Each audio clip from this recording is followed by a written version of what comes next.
The ocean is vast, but it's not the open sea that hides the most haunting truths. It's what lies beneath it. Winding through the bedrock, slipping through darkness no light has ever reached, are tunnels carved not just by water, but by time. Passages that twist deeper than we were ever meant to go. Caverns where the laws of nature start to bend, and chambers so perfectly hidden that entire civilizations could vanish within them. And some may have. Divers have returned from these places shaken. Some don't return at all. They speak of narrow corridors that stretch farther than their lights can reach, of strange sounds echoing through flooded stone, and of the overwhelming feeling that they were not alone. These aren't bedtime stories or wild hallucinations. These caves exist. They've been explored, filmed, and mapped, up to a point. And then, beyond that point, only questions remain. As we move forward, the stories you'll hear will take you deeper, into the submerged edges of the earth, and deeper still into the forgotten corners of the mind. Each mystery darker than the last, each descent more uncertain. So settle in. You're about to enter the world beneath the world. A place where air runs thin, time feels warped, and the deeper you go, the harder it is to come back. Let's begin.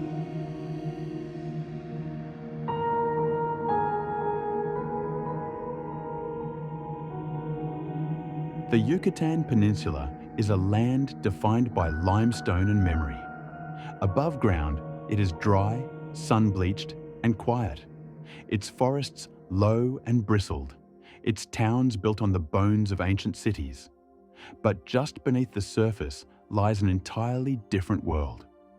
A realm of flooded tunnels, hidden chambers, and black water corridors that stretch for hundreds of miles in every direction. Delicate veins running through the earth like the nervous system of some sleeping giant. And in this unseen world lie secrets we were never meant to find. This is the story of Zacatón, one of the longest underwater cave systems on Earth, and the strange discoveries that continue to surface within its ancient halls. Skulls, altars, carvings, human remains arranged with deliberate care, and a particular chamber so thick with bones, so still and heavy, it came to be called the mass grave at Cenote Xibalba. Our descent begins in the jungle. Just beyond the resorts and highways of coastal Mexico, the Yucatán becomes a tangle of vines and heat. It's a place where time slows, and where the boundary between the living and the dead has always felt thin. The Maya understood this deeply. To them, this landscape was sacred, not in spite of its dangers, but because of them. They called it the land of cenotes. Thousands of natural sinkholes formed when the porous limestone collapsed to reveal the groundwater below. Some cenotes are small and placid. Others are vast and cathedral-like. All of them are entrances.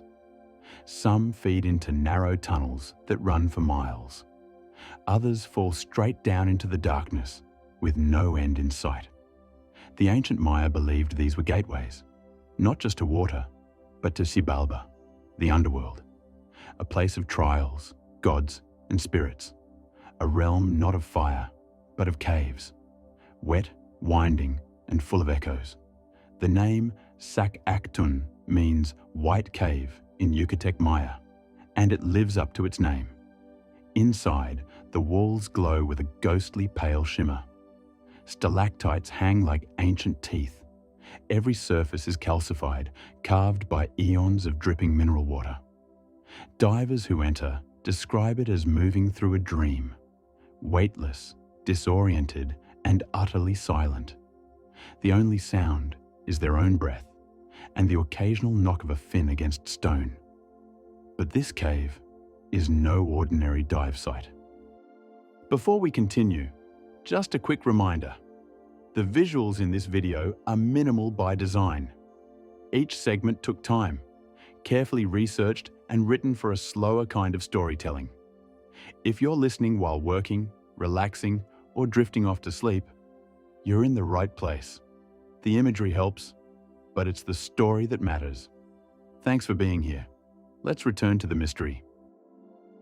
Zacatón spans over 230 miles of mapped passageways. It's part of a sprawling system of underwater tunnels that crisscross beneath the Yucatán like a subterranean web. And much of it remains unexplored. In some places, the ceiling narrows to just a few feet above the water.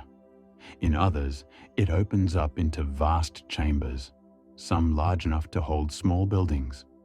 And in these chambers, archaeologists have found things they cannot explain. In 2007, divers exploring a particularly remote stretch of Zacatón made a chilling discovery. At first, they thought it was just another boulder, one of many that had fallen into the passage from above. But as their lights swept across its surface, it became clear. It wasn't a boulder. It was a skull, and not just one.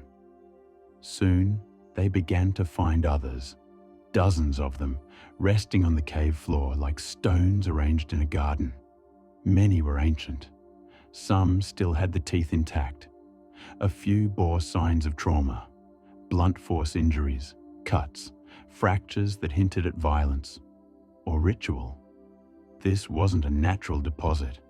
Someone had brought these bones here, carried them deep into the cave, past narrow swim-throughs, through flooded corridors with no light, no air, and no way to turn around, and placed them here, with purpose. Some were positioned upright, others lay in neat rows. A few rested near what appeared to be stone altars, low platforms carved directly into the cave floor. Nearby, divers found pottery fragments, burnt wood, charcoal, traces of copal, a resin used by the Maya in ceremonial fire. It didn't make sense. This far into the cave, there was no oxygen pocket, no dry land. These chambers were completely submerged. They had likely been dry during the Ice Age, when sea levels were lower and the cave sat above the water table. But that would make the bones over 10,000 years old. Further analysis confirmed it. Some of the skeletons dated back to the late Pleistocene, long before the rise of Maya civilization. One skull in particular, known as Naya, belonged to a teenage girl who lived around 13,000 years ago. Her remains were remarkably well preserved. She had fallen into a pit, a deep chamber now called Hoyo Negro, and died instantly. But others were far more recent. Carbon dating placed many of the bones in the classic Maya period, roughly 250 to 900 CE. This raised a disturbing possibility that the cave had been used repeatedly, across millennia, as a place of ritual, of death, and perhaps sacrifice. And nowhere was this more evident than in a particular chamber deep within the system, one that came to be known, unofficially, as Cenote Xibalba. It's not listed on any tourist map. There are no signs pointing the way, and that's for good reason. Getting there requires a dive through nearly an hour of underwater passageways, tight, winding, and pitch black. The entrance is small, hidden beneath thick jungle canopy. Only a handful of people have ever reached it. Those who have speak of a silence so complete, it feels like the world has stopped. The chamber itself is large, maybe 100 feet across. The water is cold and motionless. A layer of silt rests undisturbed on the floor, as if no living thing has entered in centuries. And then, the bones. They lie in symmetrical patterns, not scattered, but arranged. Skulls placed in circular formations, femurs stacked in rows. Some of the bodies seem to have been laid out intentionally, arms crossed, heads tilted toward the chamber's center. There is no current here, no animal activity, which means the bones didn't drift. They were put here, with care. It is not the quantity of remains that unsettles researchers, but the precision. It looks like a mass grave, but also a ritual site, an altar, a temple, and no one knows who these people were. Some are children, others are adults. There are no signs of disease, no mass trauma consistent with a single event like a battle or collapse. Some bones bear cuts, deliberate, careful incisions, possibly defleshing marks. Others show no damage at all. For archaeologists, the site is a riddle. Was this a place of sacrifice? A ceremonial portal to Xibalba, where the dead were offered to the gods? Or was it something more functional? A burial site, a disposal chamber used during times of famine or war? The truth may lie somewhere in between. We know that the Maya viewed caves as sacred spaces. They were thought to be the mouths of the earth, entrances to the world below. Offerings were often made in these places: food, tools, incense, and sometimes blood. Human sacrifice was not uncommon in Mesoamerican cultures. It was believed to nourish the gods, to maintain cosmic balance. And certain cenotes, especially those connected to vast cave systems, were seen as especially powerful. The sacred cenote at Chichen Itza, for example, has yielded hundreds of bones, including those of children, along with gold, jade, and ceremonial objects. But Cenote Xibalba is different. It is hidden, remote, deliberate. There is no grand staircase, no pyramid above, no temple nearby to explain its use. Only darkness and the dead. Some researchers believe this isolation was the point, that this place wasn't meant for public ritual, but private communion. A passage not just for the dead, but for those seeking to understand them. A spiritual portal, or a prison.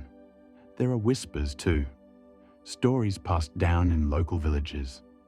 Elders speak of places where the dead still breathe, where voices echo from flooded chambers, where divers return, changed.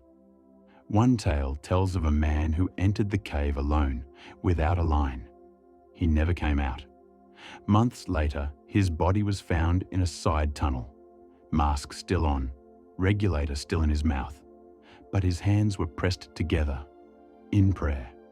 The jungle around Zacatón is quiet, but not empty. Even now, archaeologists continue to find new entrances. Cenotes hidden beneath trees, their surface covered with algae and leaves, easily mistaken for shallow puddles. Some of these have never been mapped, and what lies inside them remains unknown. It is estimated that thousands of human remains may still rest within the Yucatan's underwater caves. Some date back to the first humans to settle the Americas. Others, to entire civilizations lost to time. The water here preserves everything: skin, hair, clothing, even the expressions on faces. It is a tomb unlike any other, fluid, shifting, eternal, and each discovery raises more questions than it answers. Why were some remains burned and others not? Why do certain caves contain only children? Why were artifacts placed beside some skulls and not others? And why, in chamber after chamber, do the bones seem to face inward? What were they looking at? What were they waiting for? Some believe these sites were pilgrimage destinations, places where shamans and priests went to receive visions. Others argue they were prisons for the unwanted, the sick, the cursed, the unclean. Still others suggest something stranger, that the Maya didn't just believe the caves were entrances to the underworld. They believed something was coming out of them. Even today, locals avoid certain cenotes. They'll swim in the ones near towns, the blue, photogenic ones that appear in brochures. But the deep ones, The black ones, they leave alone. They say things live down there. Not animals, not people. Things. Researchers, of course, dismiss this. They point to the natural acoustics of the cave systems, how sounds carry and warp. They cite the effects of nitrogen narcosis, of poor visibility, of overactive imagination. But those who have been there, who have floated in the dead stillness of Cenote Sibalba, say something different. They say you feel watched. Not constantly, just when you're about to leave. As if something is wondering why you came and whether you'll return. In recent years, the discovery of yet another vast cave system beneath Tulum, connecting Zacatón with the neighboring Dos Ojos system, has pushed the known length to over 230 miles. And many believe it's just the beginning, because beneath the Yucatán, the cave does not end. It loops, folds, branches, collapses, emerges. Some tunnels lead nowhere, others lead elsewhere. And perhaps that's the point. Perhaps these chambers were never meant to be fully understood. Perhaps the Maya were not creating temples, but mapping a path into something older than civilization, older than myth, older than death. We still don't know how far the system goes, or how many have entered and never returned. We only know what the bones tell us, and they tell us this: that the cave has always been open, that the dead still pass through it, and that somewhere in the deep, still heart of Zacatón, Sibalba waits. Story 2. The Drowned Temples of Cenote Angelita.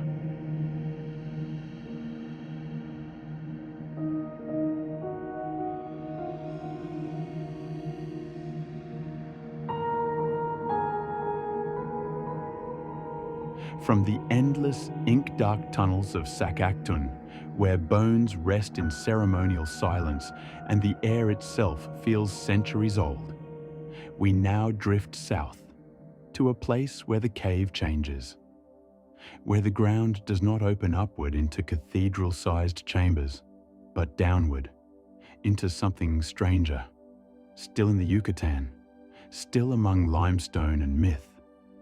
But here, the water doesn't just hold offerings, it folds light, warps depth. It gives the illusion of rivers inside rivers, a mirage beneath the earth. This is no ordinary cenote. This one breathes differently. Here, in the forest shadows near Tulum, lies a sinkhole with no temple stones, no carved faces, no visible signs of worship. Yet every diver who enters speaks of something sacred, or something else, something watching. This is the story of Cenote Angelita and the drowned world it guards. Cenote Angelita is not easy to find if you don't know where to look. There are no paved roads, no souvenir stands, just a narrow trail leading into dense tropical forest, choked with vines, mosquitoes, and the muffled hum of heat. Unlike many of the region's cenotes, which are wide, open pools surrounded by tourist infrastructure, Angelita is deceptively small. From above, it looks like nothing more than a dark, still pond, barely disturbed, the surface broken only by the occasional dragonfly or falling leaf. But beneath that quiet veneer, it drops almost instantly. The cenote's mouth plunges straight down, a vertical shaft descending more than 200 feet into the earth. At around 100 feet deep, halfway through this descent, something strange happens. The world divides. A thick, murky layer appears, opaque, dark brown and swirling, like a fog bank beneath the water. It is a halocline, a boundary between fresh water above and heavier, salt-laden water below. But here, the transition is so dense, so absolute, that it forms a visible wall. Divers who approach it see what looks like a flowing river, drifting across the underwater shaft. A river inside the water. It winds and curls along the cenote floor like a foggy stream, with banks made of collapsed trees, a false shoreline of silt and bones. It looks impossible, and yet it's real. Haloclines are not uncommon in underwater cave systems, especially in coastal regions where fresh water meets salt. But what makes Angelita so eerie is the way the halocline behaves. Unlike gentle gradients found in other systems, this one is thick, around 3 feet of pure opaque hydrogen sulfide, produced by the decay of organic matter in the still, oxygen-deprived waters below. It burns the eyes, it stings the skin, and when light hits it just right, it seems to shimmer with movement, as if alive. Many divers describe the descent into Angelita as dreamlike. The water above is crystal clear, giving the illusion of floating through air. Then comes the layer, and beneath it, darkness. But not a darkness of absence, a darkness that feels inhabited, as if the water itself is aware. Some call it beautiful, others disorienting, a few unsettling, but nearly everyone agrees on one thing. Something shifts when you pass through the cloud. It's not just the temperature that changes, it's something else, something harder to name. In interviews, even seasoned divers struggle to describe the sensation. Some report sudden vertigo, a feeling of falling upward. Others lose track of which way is down. Lights dim without reason. Cameras fail. Compasses spin. And then there are the feelings. The sense of not being alone. One diver, a cave diving instructor with more than 2 decades of experience, described entering the halocline like being watched by something ancient and very still. Another said it felt like entering someone else's dream, like the space didn't belong to me, like I was trespassing. There have been hallucinations, glowing shapes in the water, distant voices that sound like whispers in a conch shell, shadows flickering just beyond the beam of a dive light. But when turned toward, nothing, just silt and silence. Of course, much of this can be explained. The human brain is not built for 3-dimensional navigation in featureless space, especially not when deprived of sound, light, and the subtle pull of gravity. Nitrogen narcosis, common at depths beyond 100 feet, can mimic the effects of alcohol, causing confusion, euphoria, and hallucinations. Hydrogen sulfide, the very substance forming the halocline layer, is also a neurotoxin at high concentrations. Even slight exposure, under the right conditions, can affect cognition. But those explanations don't account for everything. They don't explain why experienced divers, those used to far deeper and more complex dives, consistently describe Angelita as uniquely strange. They don't explain the recurring themes, the same dreams, the same whispered warnings, and the same sensation that the cenote is watching. Locals have long held quiet superstitions about Angelita. Though it lacks the grandeur of more famous cenotes, many in the nearby village of Chinhoyi will not swim in it. Children are warned to stay away, not for safety, but for reverence. Older generations tell stories, often reluctantly, of things seen in the water late at night. Lights, shapes, things too large and too smooth to be fish. Some say it's the site of an old ritual pit, not Mayan, but Orda, used by those who came before. A people with no name, no writing, no temples. Just this place, and a way to reach something beneath. No archaeological excavation has been performed at Angelita to confirm these claims. But there are strange reports. Divers have found objects near the base of the halocline, not on the rocky edges, but on the banks of the false river. Offerings, not trash, not drift, things placed. A ceramic mask with empty eyes, still intact, no known maker. A polished stone disc etched with unfamiliar symbols. And bones, always bones. Some animal, some harder to classify, but always arranged, never scattered, as if set there deliberately, for something to see. The effect of the halocline on vision only deepens the mystery. Because when you descend through the layer and look back up, you can't see the surface. Only brown, then black. Divers describe the feeling as entering a separate world, a pocket dimension, a place cut off. And it's not just sensation. Sound behaves differently here. Bubbles don't rise normally. Flashlights cast narrower beams. And the trees, long dead, lying upside down at the bottom, appear as if standing in fog, like the ruins of a forest that drowned long ago. In a way, they are. The cenote was once dry land, part of a vast sunlit forest that collapsed millennia ago when the limestone crust above it gave way.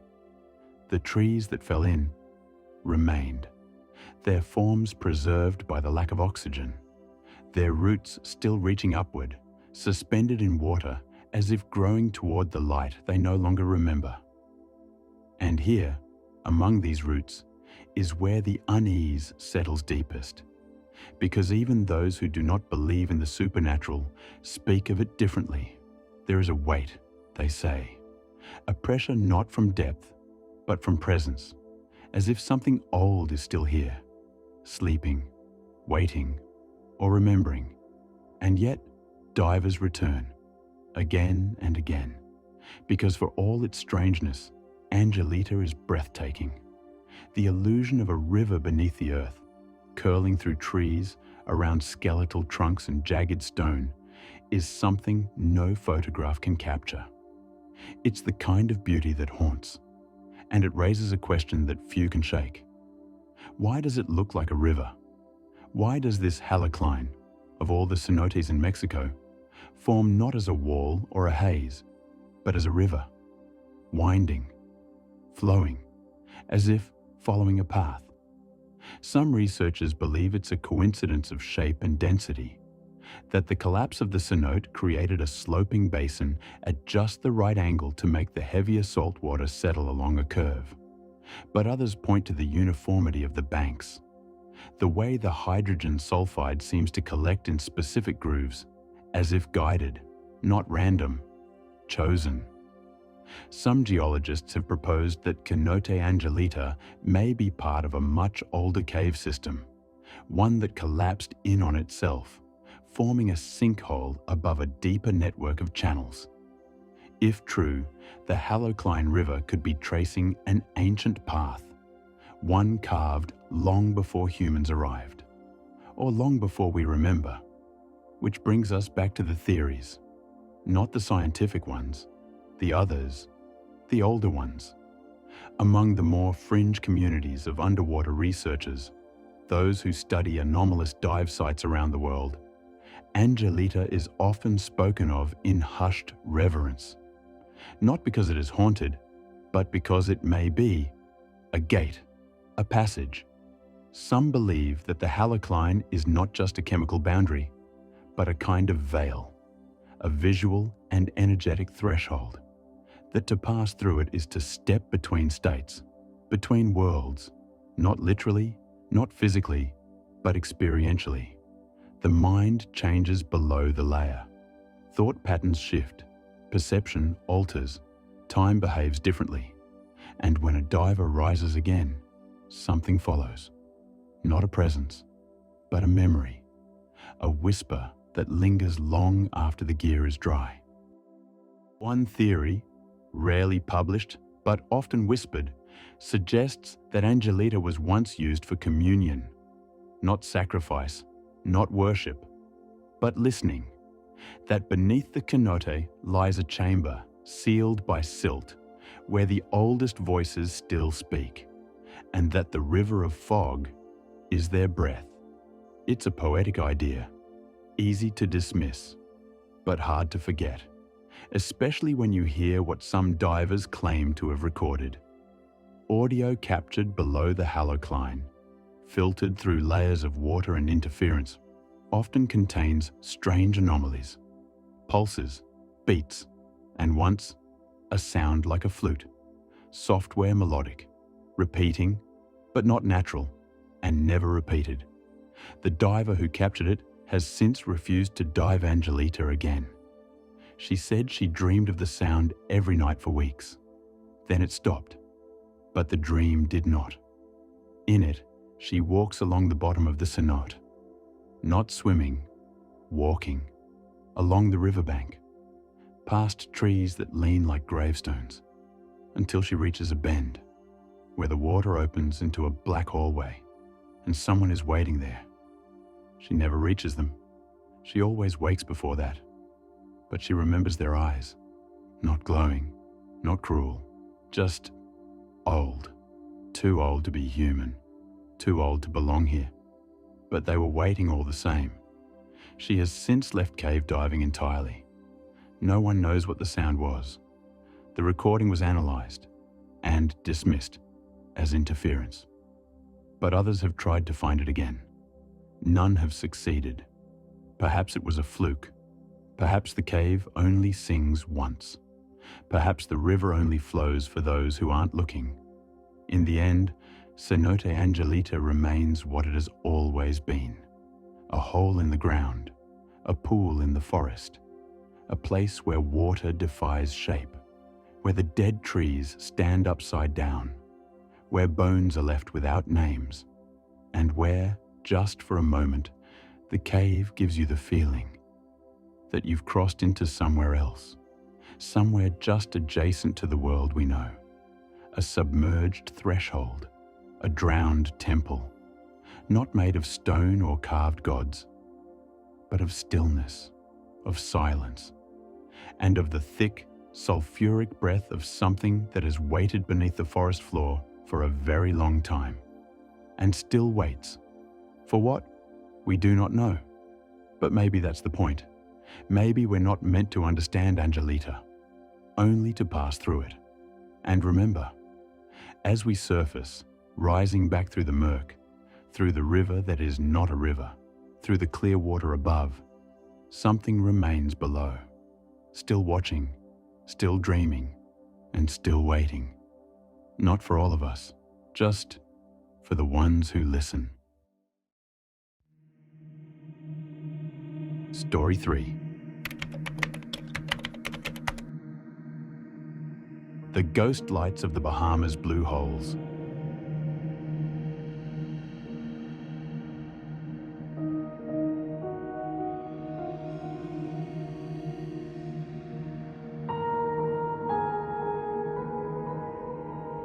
From the dense, halocline-shrouded depths of Cenote Angelita, where breathless silence guards the bones of the forgotten, we surface only briefly, only to descend again, but not into a cave shaped by limestone and jungle. This time, the water is warmer, the salt heavier, and the light stranger. It flickers, moves, and vanishes, because not all underwater mysteries are carved in stone or bound to ancient temples drowned in sacrifice. Some are light, light that should not be there, light that moves on its own, light that whispers across the surface of the water, dances through underwater caverns, and leads people away, away from safety, away from reason, and sometimes away from the world of the living. Welcome to the Bahamas, and to the ghost lights of the blue holes. Scattered across the Bahamas, from the serene islands of Andros and Long Island to the tidal flats of Exuma, are hundreds of seemingly bottomless water-filled pits known simply as blue holes.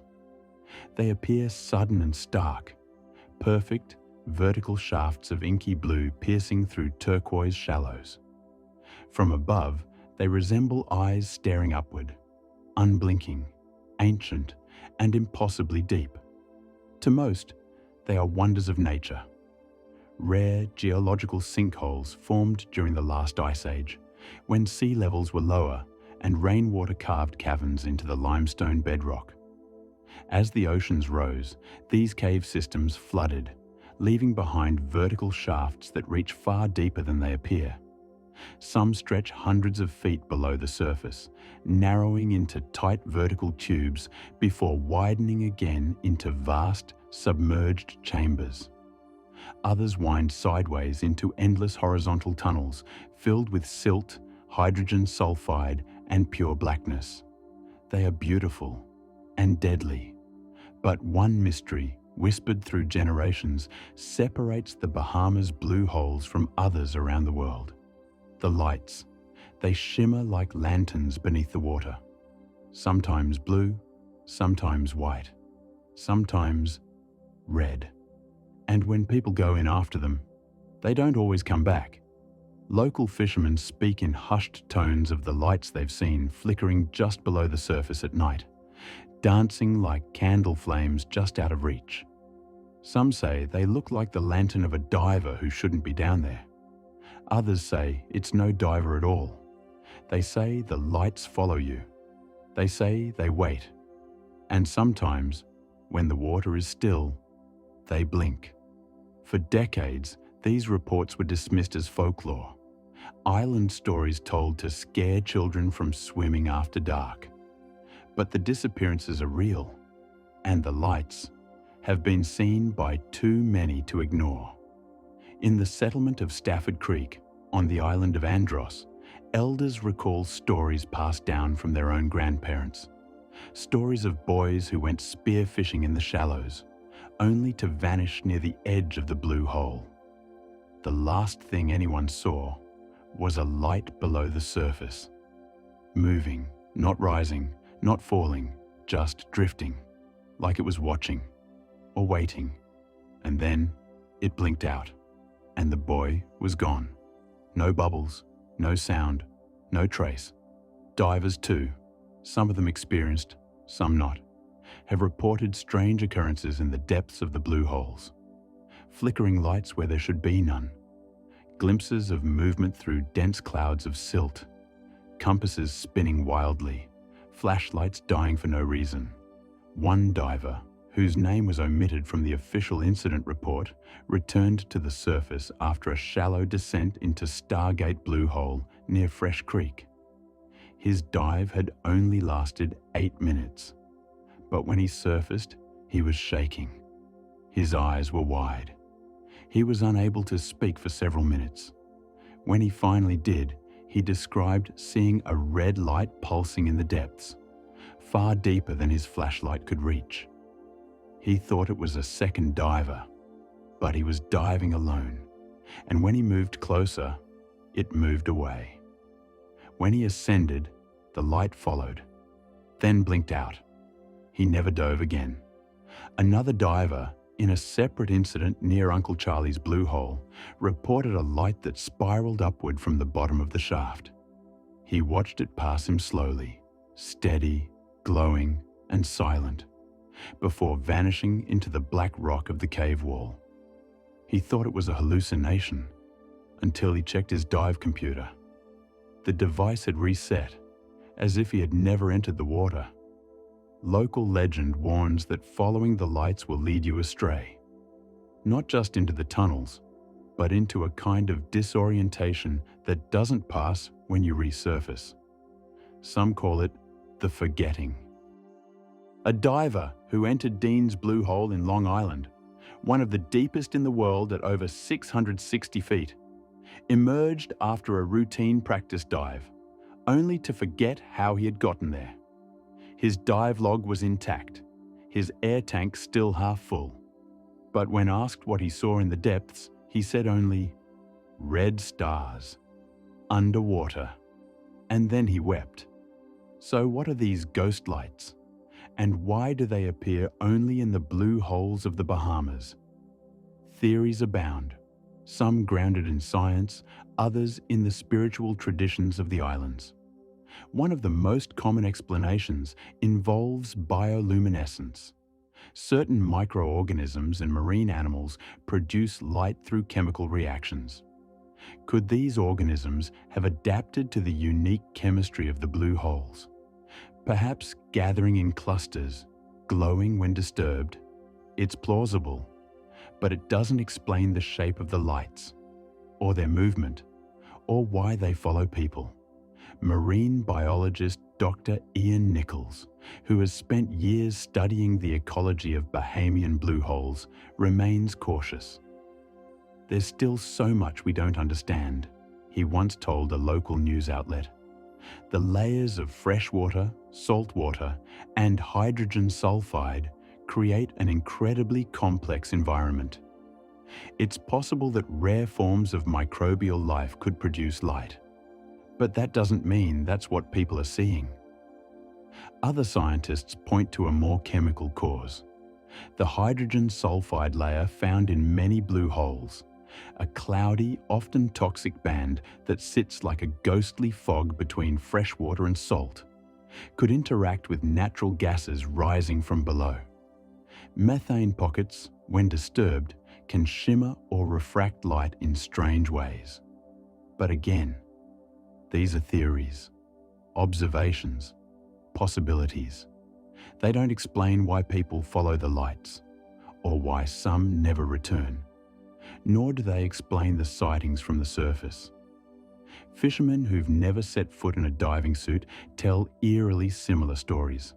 Lights that move independently beneath still water, sometimes rising to the surface, then sinking again. There's no boat, no diver, no sound, just a shimmer, then nothing. Some believe the lights are the spirits of those who drowned in the blue holes, lost souls, drawn to the places where their lives ended. The Lucayan people, the original inhabitants of the Bahamas, believed that the blue holes were gateways to the spirit world, openings in the earth where the souls of the dead could pass between realms. They called the underworld Metamuna, and the blue holes were its doors. Offerings were left at the edge of the holes, not to appease a god, but to honor the dead, to keep them from wandering. Even today, some locals avoid the holes after sunset. They say the lights come out at night, that the dead walk in the water, that the holes breathe, and when they do, they draw you in. In 1997, a documentary crew from Canada visited Blue Hole National Park in central Andros. They were investigating ecological shifts in the island's water table. But their attention turned when a local guide refused to approach a particular sinkhole after dusk. He claimed the hole was active. That lights had been seen the night before. He showed them where a goat had gone missing, pulled, he said, into the water. The crew dismissed the claim. But that night, while filming B-roll footage of the hole from the bank, they captured something they couldn't explain. A flicker, barely visible. Then another, steady, red, then blue. The footage was never aired, but a copy circulated among divers in Nassau for years. And while some claim it was faked, just a trick of the lens, or the reflection of a distant boat, others aren't so sure, because no boat was recorded on radar that night, and the lights weren't on the surface. They were 30 feet below, moving slowly, and then gone. The next day, one of the cameramen refused to return to the site. He had nightmares, he said, not of drowning, but of waking up in the dark and not knowing which way was up. These stories, part memory, part folklore, part testimony, create a mosaic of mystery that stretches across the Bahamas. And while most scientific investigators remain skeptical of anything supernatural, even they admit something is happening. Too many reports, too many disappearances, too many strange effects on equipment, and the lights, always the lights. So, what could they be? Beyond bioluminescence and gas refraction, one theory suggests that the blue holes may emit naturally occurring electromagnetic fields. In areas of high mineral content, particularly iron-rich limestone, fluctuations in magnetic polarity can affect the human brain, causing disorientation, visual hallucinations, and even the perception of lights. This would explain the spinning compasses, the memory loss, even the feelings of dread reported by some divers. But it doesn't explain why the lights appear to move independently, or why they're seen from above, by people not submerged at all. And it certainly doesn't explain the synchronicity of the stories, why people across islands, across decades, describe the same flickering lights, the same color shifts, the same eerie silence that surrounds them. In 2003, a diver named Marcus R. conducted a descent into Blue Hole 3 near Nicholstown, a site known among locals as the Throat. He was accompanied by a second diver, a marine surveyor named Eve. Both were experienced. Both had dived in far more dangerous environments. But something about this hole felt different. Within the first 20 minutes, Eve reported feeling disoriented. Her flashlight dimmed despite new batteries. The water, she said, felt thicker, as if it were resisting her movement. Marcus, meanwhile, saw something below them. A light, circular, white, hovering in the center of the shaft. He assumed it was their own flashlight beam refracted back at them, until it moved. Not distorted, not broken by water. It simply shifted to the left and stopped. Eve didn't see it, but she heard something, like a low hum. When they resurfaced, the dive computer showed a depth discrepancy. Marcus had gone deeper than the computer registered, by over 60 feet. Both logs corrupted, both batteries drained. They never went back. And yet, the mystery persists. Some believe the lights are remnants of something ancient, signals from lost civilizations, or echoes of geological events recorded not in stone, but in energy. Others believe they are spiritual, guardians of the underworld, or echoes of those who passed through the blue holes and never returned. Still others believe the lights are warnings, not meant to harm, but to keep people out. Because some places, they say, weren't meant to be entered, and the blue holes may be among them. Today, exploration of the Bahamas blue holes continues, with new mapping technology, remote-operated vehicles, and scientific sensors attempting to unravel their secrets. And while progress is slow, it is steady. But the lights remain. No sensor has caught them. No camera has fully explained them.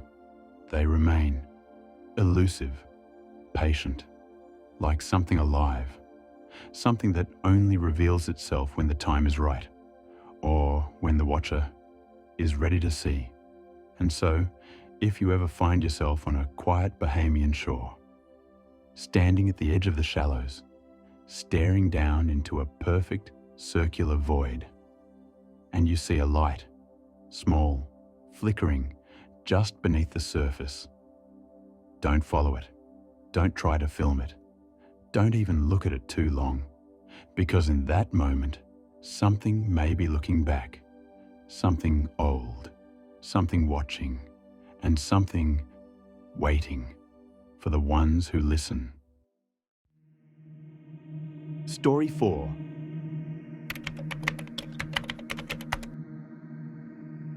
The Vanishing Passageways of Devil's Eye Spring.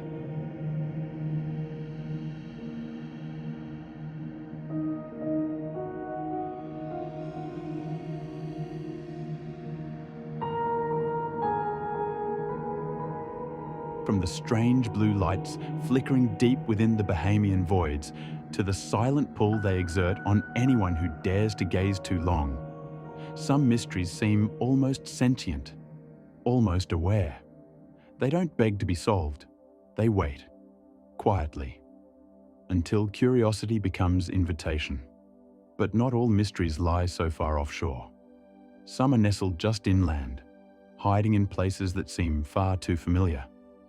places where the water is warm, the sun is constant, and nothing, at first glance, appears amiss. Florida is a place of sunshine and life, a state of beaches, theme parks, palm trees, and salt air. But beneath its limestone surface runs a vast circulatory system, a hidden world of underwater tunnels, caverns, and ancient springs. A world few will ever see, and even fewer understand. Among the most notorious of these is a place known as Devil's Eye Spring. It's beautiful, clear, inviting, and it does not want to let you go. This is the story of vanishing passageways, of currents that shift without warning, of walls that rearrange themselves when no one is looking. It's a place where seasoned divers lose their way, where compasses spin, and where some who enter do not return. Let's descend into the quiet menace of Devil's Eye Spring. Located in north-central Florida, just outside the small town of High Springs, Devil's Eye is part of a larger network known as the Guinea Springs Cave System, a sprawling, submerged labyrinth of freshwater tunnels carved through porous limestone over thousands of years. At the surface, it feels idyllic. Cypress trees fringe the edge of the spring, their knotted roots reaching down into crystal clear water. The pool itself glows a radiant aquamarine, clear enough that you can see the sandy bottom from above, dotted with shadows and clusters of algae swaying gently in the current. It's peaceful, calm, even welcoming. But just beneath the surface, the mood changes. Devil's Eye is one of several connected entry points into the Guinea Cave network. Unlike some of the more placid springs nearby, Devil's Eye features a strong siphoning current. Water flows inward, not outward, creating a narrow pull that seems to beckon divers deeper. It's this current that gives the eye its name, as if the spring is a living thing, drawing everything toward its gaze. Experienced cave divers have long respected its power, not feared it, but treated it with care.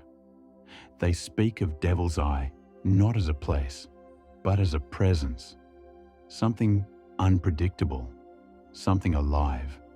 And over the decades, too many of them have gone missing inside it. The spring descends quickly. Just a few feet beneath the surface, the light dims, shifting from golden sunlight to a diffuse, shifting blue. Divers often describe it as a curtain, a line you cross where the world above no longer applies. At the entrance, visibility is perfect. The water is filtered through Florida's limestone aquifer, giving it clarity as sharp as glass. But as you swim deeper into the cave's interior, into the twisting arteries of rock, that clarity begins to lie. It's one of the paradoxes of Devil's Eye. Because you can see clearly, you begin to trust the space. You think you know where the tunnels lead. You think you're oriented, anchored, until you're not. Until you turn around and realize that the wall you swam past 10 minutes ago isn't behind you. It's in front of you. Or at least something that looks like it. Many cave systems confuse divers with complex maps, intersecting branches, false passages, and dangerous silty chambers that collapse visibility with a single misplaced kick. But Devil's Eye is different. It doesn't confuse you with complexity. It confuses you with familiarity. The passages look the same. They feel the same. And in many reports, they change. More than one diver has reported exiting a chamber only to find that the exit tunnel was no longer where it had been. In some cases, it's attributed to panic, to the stress of being hundreds of feet underground, in full gear, with nothing but a guideline to find your way back. But even seasoned explorers, divers who've trained for years and mapped the cave thoroughly, have admitted to something stranger. They say the walls move, that tunnels elongate, or contract. That bends in the rock vanish or appear where none had been before. And then there's the current. The pull of Devil's Eye is stronger than it seems. It fluctuates. Divers describe it as having moods. Sometimes it's gentle, like a slow draw into the earth. Other times, it surges, suddenly, violently, as if the cave is exhaling, or worse, inhaling. One diver, Greg Penny, who explored the system in the early 2000s, wrote in his log, "I was maybe 600 feet in. All was fine. The guideline was taut, the current manageable. I reached a familiar chamber and turned to rest. The moment I stopped moving, I felt something like a pulse in the water. Not a ripple, a pulse. The current reversed, not gradually, instantly. My entire body jolted backward. My line twisted. I regained control, but the chamber looked different, slightly, like it had shifted while I blinked." His dive partner, waiting further back, had experienced none of this. Stories like Greg's aren't rare. In fact, they make up the bulk of what people talk about when they speak of Devil's Eye. Not the danger, not the depth, but the sensation of the cave, not being static. The cave reacts. In 1990, 2 divers, both experienced, both well-equipped, failed to surface after entering the eye late in the afternoon. Rescue teams were dispatched immediately. Guidelines had been laid, air checks were within range, and both divers had left written plans of their intended route. But they were never found. What was strange, though, wasn't just that they vanished. It's that the rescue teams couldn't trace their line. The guideline, a thin, durable string laid by divers to mark their path, simply stopped. It had been cleanly cut, not frayed, not broken from tension. Cut, and more disturbingly, not retrieved. There were no signs of an emergency spool, no indication that the divers had tried to lay a new line or find their way back. It was as if they had entered the cave and ceased to exist. No gear was recovered, no bubbles, no trace of their final location. Cave experts later speculated that they may have encountered a collapse, a small shift in the sediment or rock layers that sealed a chamber unexpectedly. But geologists disagreed. There had been no seismic activity, no pressure shifts, no evidence of rockfall. It was as though the passage they entered had simply stopped being there. Some believe the currents changed. That Devil's Eye has a complex, little understood hydrology. That water from other springs, other underground networks, floods into the system at irregular intervals, creating temporary new chambers or altering the direction of flow entirely. This would explain the shifting sensations, the sudden reversal of currents, the vanishing bends. But it doesn't explain the disappearing guidelines, or why some divers swear they reached areas that aren't marked on any known map, and couldn't find them again later. The most infamous of these accounts comes from 2007, when diver Rachel Bell reported an unmapped chamber approximately 900 feet into the system. A large, open space she described as cathedral-like. She reached it via a tight passage off the main guideline, noting unusual rock formations and an absence of current. Inside, she wrote in her notes, time felt slower. She stayed no more than a few minutes before returning the way she came. But on a second attempt 2 weeks later, the passage was gone. She searched for hours, with team support, with sonar. It was as if the chamber had never existed. Some claimed she had taken a wrong turn. That stress and nitrogen narcosis can cause confusion. But Rachel was known for her precision. She logged every turn, every breath, every second, and she insisted the cave had moved, that the passage had been there. and then it wasn't. Today, maps of Devil's Eye still don't include her chamber, but whispers about it persist, and so do the stories of those who enter and don't come back. In 2011, a team of 4 divers attempted to push deeper into an unexplored side passage within the eye. They were equipped with mixed gas, high output lighting, and advanced mapping tools, prepared for a long penetration dive. Only 3 returned. The 4th, Marcus Tillman, was the team lead. He had over 2,000 logged dives. His equipment functioned perfectly during the initial descent. His air reserves were optimal. He was filmed on a helmet cam following the others just 6 feet behind. And then, he wasn't. They turned. He was gone. No lights, no bubbles, no line disruption. They retraced their path and found nothing. Footage from the lead diver's camera shows Marcus just behind him, and then a flicker, like a shadow passing across the lens. Less than a second. That was the last image ever recorded of him. His body was never recovered. Divers who later entered the same passage found no obstruction, no narrow turn, no silt cloud. Just the same path, undisturbed, as if Marcus had never been there. Some have proposed an unsettling theory. That Devil's Eye, and perhaps the entire Gini system, is riddled with temporary caves. Hydraulic micro-collapses, pressure-driven openings that appear and vanish as aquifer levels fluctuate. This would create momentary new tunnels, spaces that might seem stable, but which are really transient. Geologists have found some support for this in core sampling.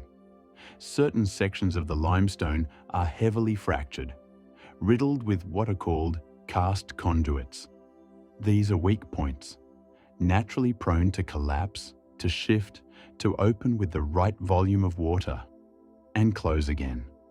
But even this doesn't fully explain what's happening inside Devil's Eye, because the vanishing spaces aren't random, they're felt. Divers describe sensing them before they appear. A temperature change, a sudden silence, or even an emotion. Some describe it as a pull, not physical, but emotional. Like being watched. Like something wants you to go deeper. One diver compared it to being in a house with someone standing just around the corner. Out of sight, but there. Close. Listening. Another said, "It's not just getting lost. It's like the cave is asking questions. Like it's trying to see who you are before it lets you back out." That diver never returned to Devil's Eye. And then there are the whispers, not metaphorical ones, real ones. More than a dozen divers from different teams in different years have described hearing what sounds like faint voices underwater.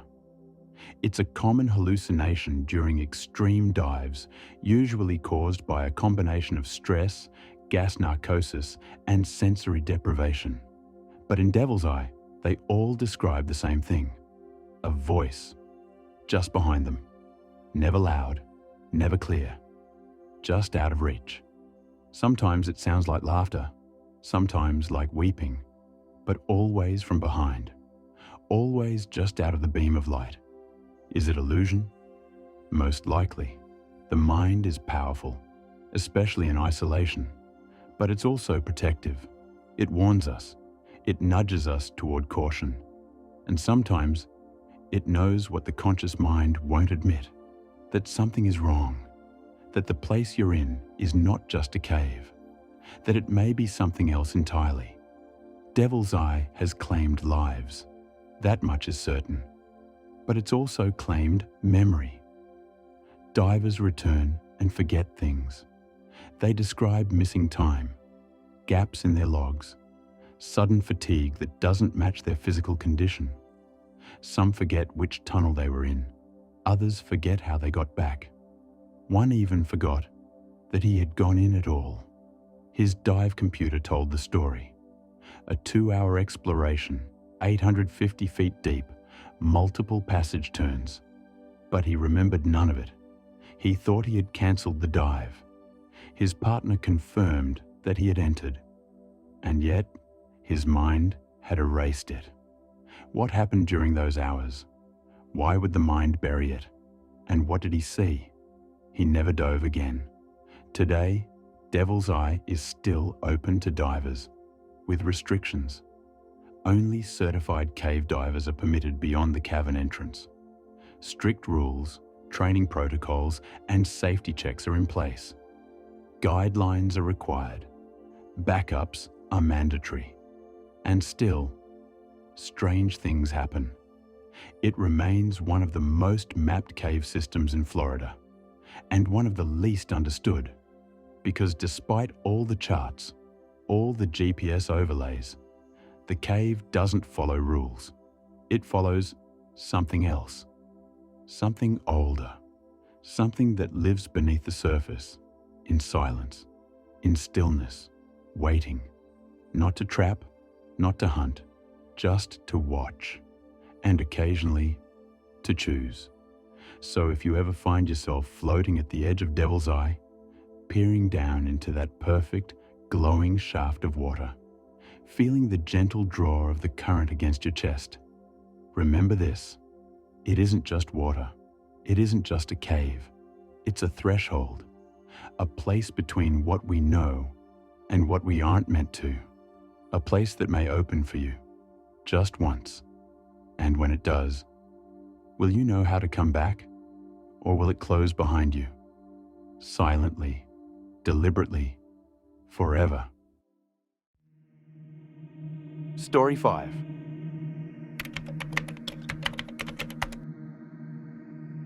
The Forbidden Depths of Orda Cave.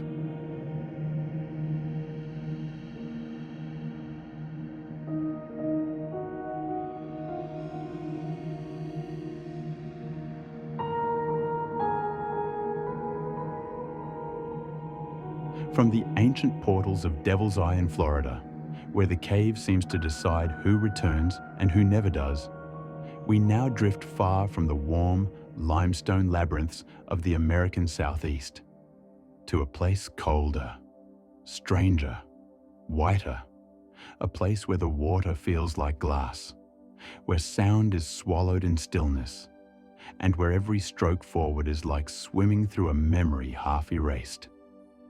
Deep in the Perm-Krai region of Russia, beneath a sleepy village frozen half the year in snow, lies the entrance to something few outside the diving world have ever heard of.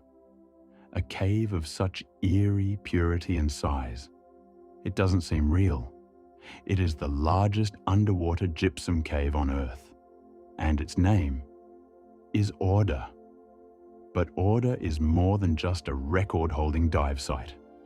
For the few who have entered its luminous halls, who have dared to swim between its chalk-white walls and vanish beyond the last line of tethered rope, Orda is something else. A cathedral, a trap, a whispering place. And like the Devil's Eye before it, Orda doesn't always let go. This is the story of the forbidden depths of Orda Cave. The first thing to understand about Orda is its silence. Even among seasoned divers, people who have spent hundreds of hours navigating flooded passageways, sinkholes, and submerged ruins, Orda is described as unnatural in its quiet.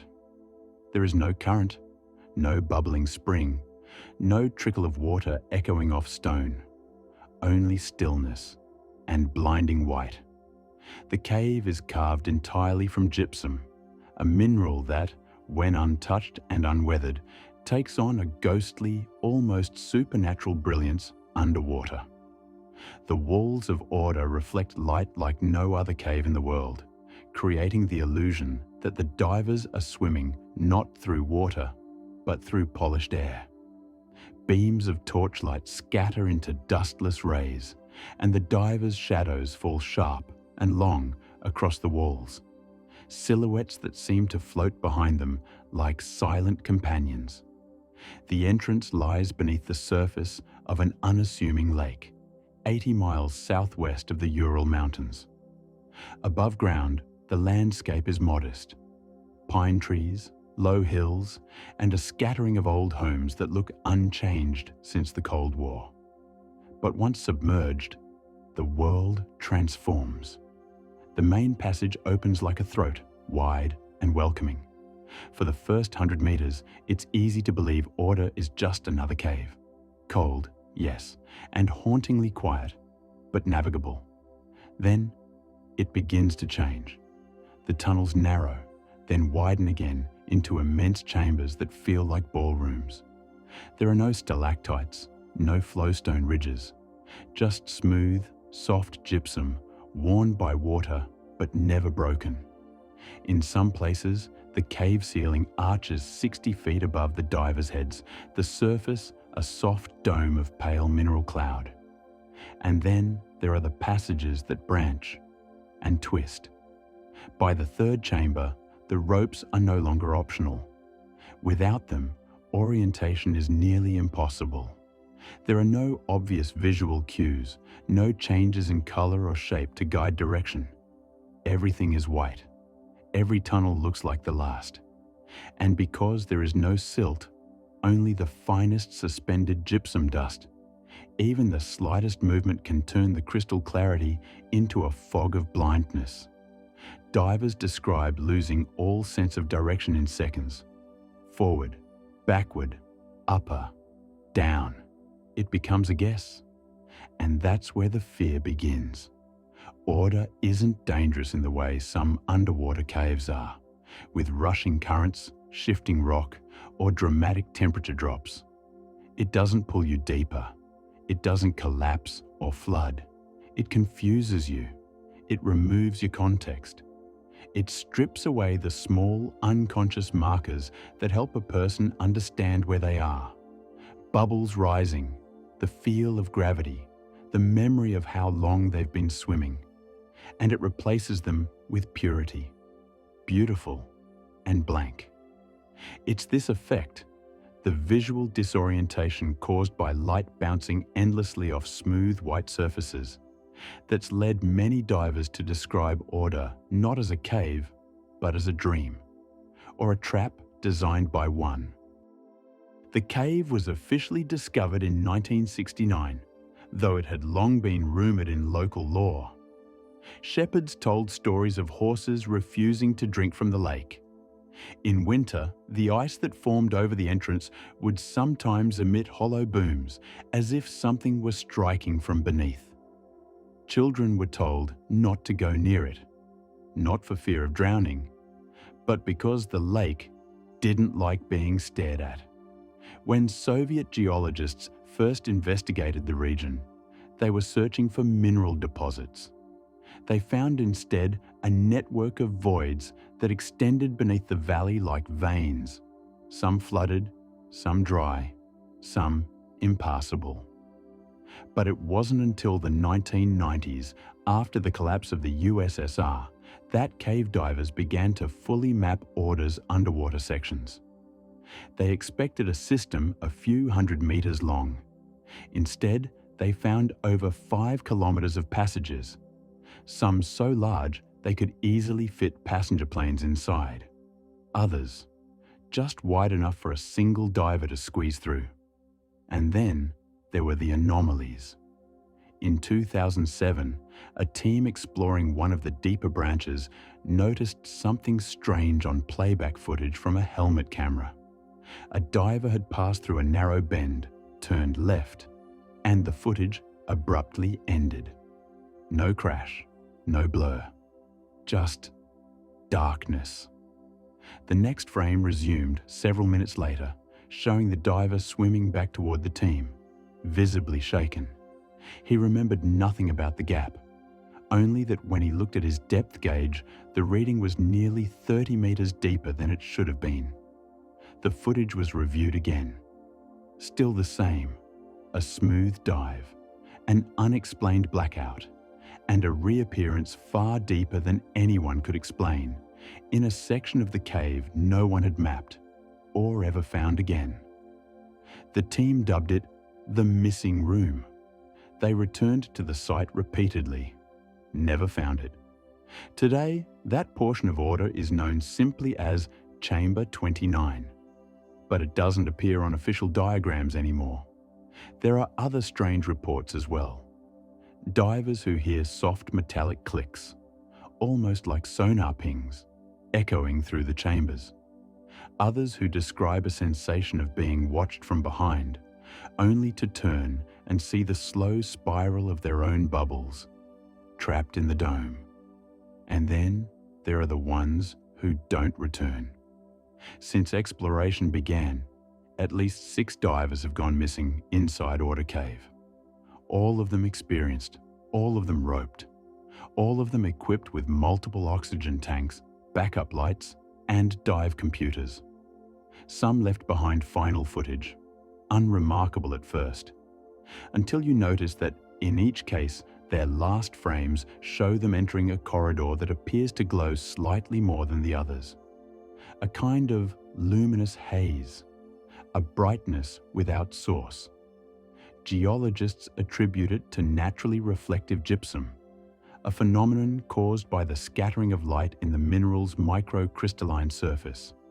But seasoned divers describe it differently. They say the glowing tunnels feel warmer, that the silence deepens as you enter, that the sound of your own regulator, the rhythmic in and out breathing that every diver learns to monitor like a heartbeat, grows quieter, as if the water itself is muting it.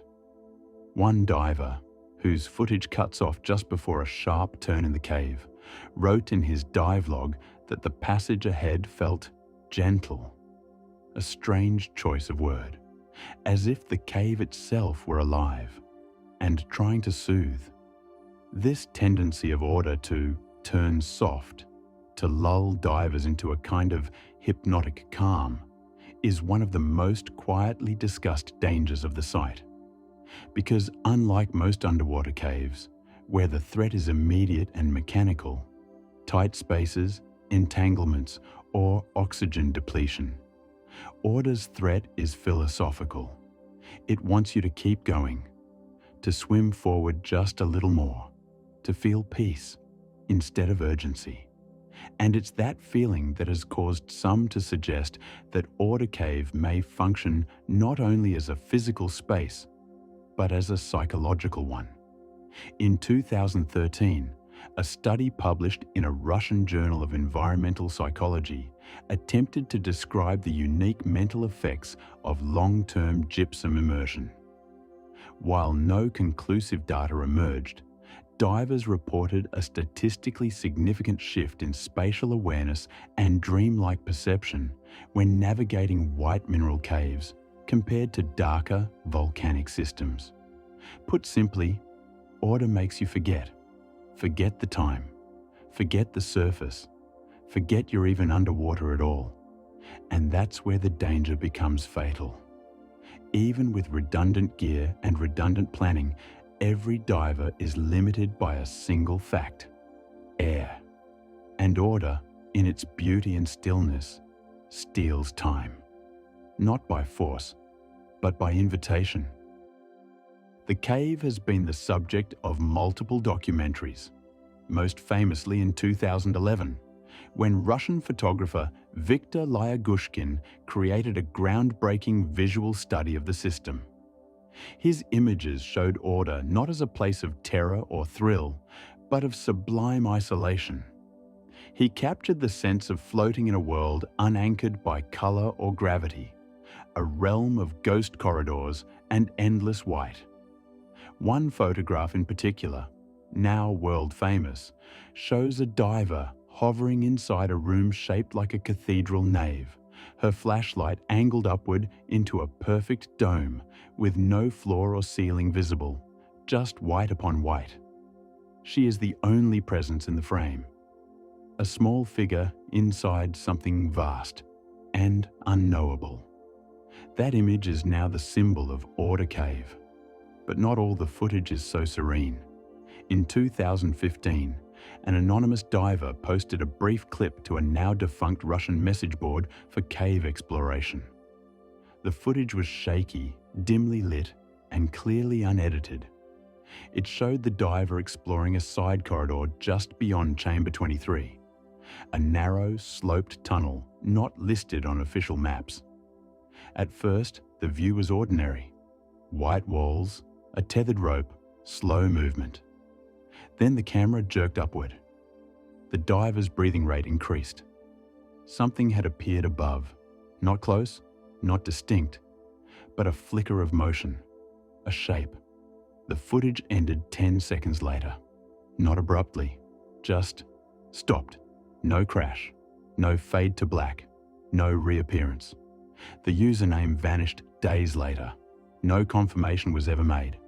The footage itself is now considered lost. But those who saw it claim the shape wasn't another diver. It was too large, and it moved without bubbles. What could it have been? A fish? Unlikely.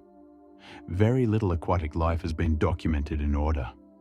The cave's mineral content and extreme isolation make it a sterile environment. A camera malfunction? Perhaps. But the breathing had changed. The diver saw something. And that may be the most chilling part of the Orda mystery.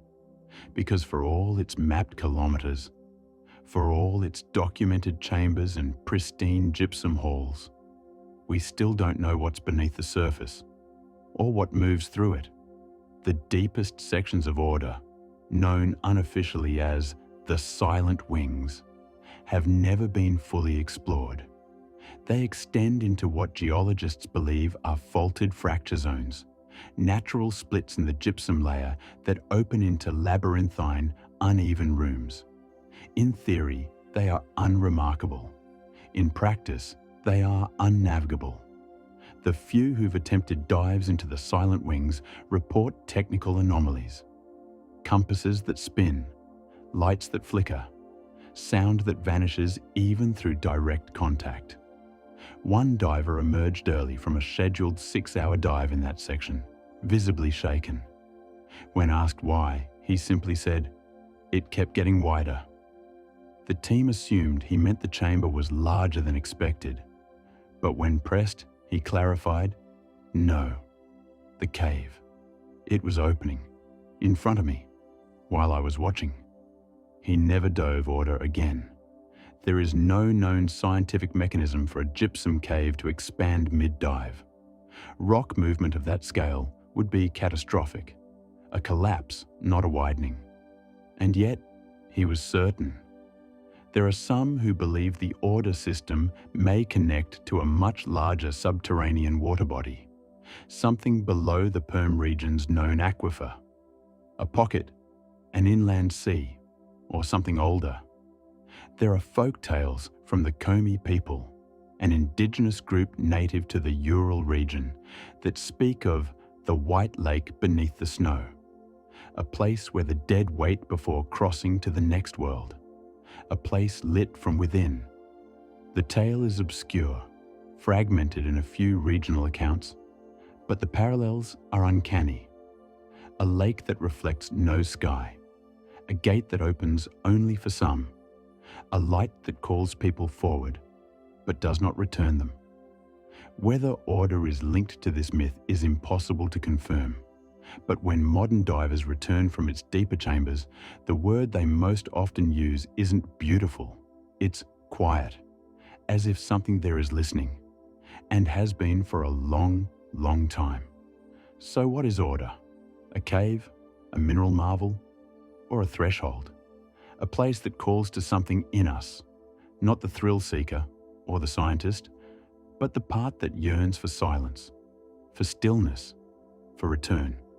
Orda may be the largest underwater gypsum cave on Earth, but that's not why it's remembered. It's remembered because it feels awake, not hostile, not haunted, just aware.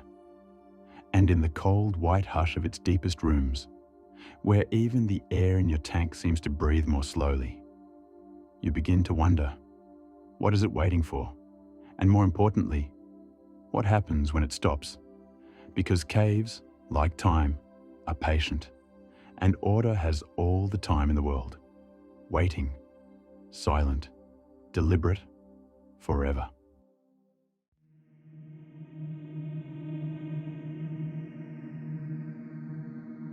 Story 6.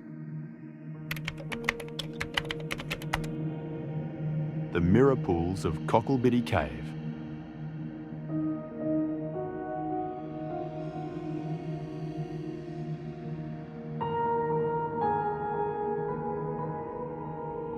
Not all caves lie in the mountains. Not all thresholds are carved from stone. Some are hidden beneath the flattest, driest places on Earth. Deep beneath land so lifeless, it's said even the wind forgets its way home. But in Australia's Nullarbor Plain, where the heat shimmers over rock and dust and the silence feels almost too perfect, there's an entrance, not to a tunnel, not to a mine, but to a mirror. And what waits beyond that mirror has never fully come back. From the chalk-white labyrinths of Orda Cave, where silence thickens like mist and the walls seem to breathe, we now drift westward, across continents and oceans, until we arrive at a place almost completely the opposite in appearance, and yet somehow uncannily familiar in spirit. A desert, flat, cracked, and stretching beyond sight, but not empty. Beneath the Nullarbor, Australia's vast limestone wasteland, lies one of the most extensive cave networks on the planet. And at the heart of it is Cocklebiddy, a name as peculiar as the place itself. Just a hole in the ground to most, a yawning void at the base of a remote rock bluff. Blink and you'll miss it. There are no fences, no signs, no welcoming trail. But those who descend its slope, those who pass through its narrow rock gate, enter something far stranger than a cave. They enter a realm where light bends, time stalls, and sound behaves differently. This is the story of the Mirror Pools and the divers who never made it out. The Nullarbor Plain spans more than 200,000 square kilometres of bone-dry terrain. It's a land of extremes, blistering heat by day, a hard chill by night, and little to no rainfall throughout the year. It is, in every outward sense, one of the most inhospitable places on the planet for aquatic life. But underneath its sun-baked crust, the opposite is true. Limestone caves, etched over millions of years by subterranean water flow, hide immense reservoirs. Vast networks of underground rivers, air chambers, and submerged tunnels that stretch on for miles. Some lead to dry rooms, cathedral-like in size. Others seem to go on forever. It was in 1972 that Cocklebiddy Cave first caught the attention of Australian speleologists. The opening looked like little more than a shallow sinkhole. But when local cavers dropped into its depths, they discovered a passage that angled sharply downward, leading to a flooded chamber. And beneath that was water. Not a puddle, not a stagnant pool, but a submerged tunnel, wide enough to swim through. For a time, it was just a curiosity, a remote dive site for extreme enthusiasts, a place where only the most experienced cave divers would dare venture.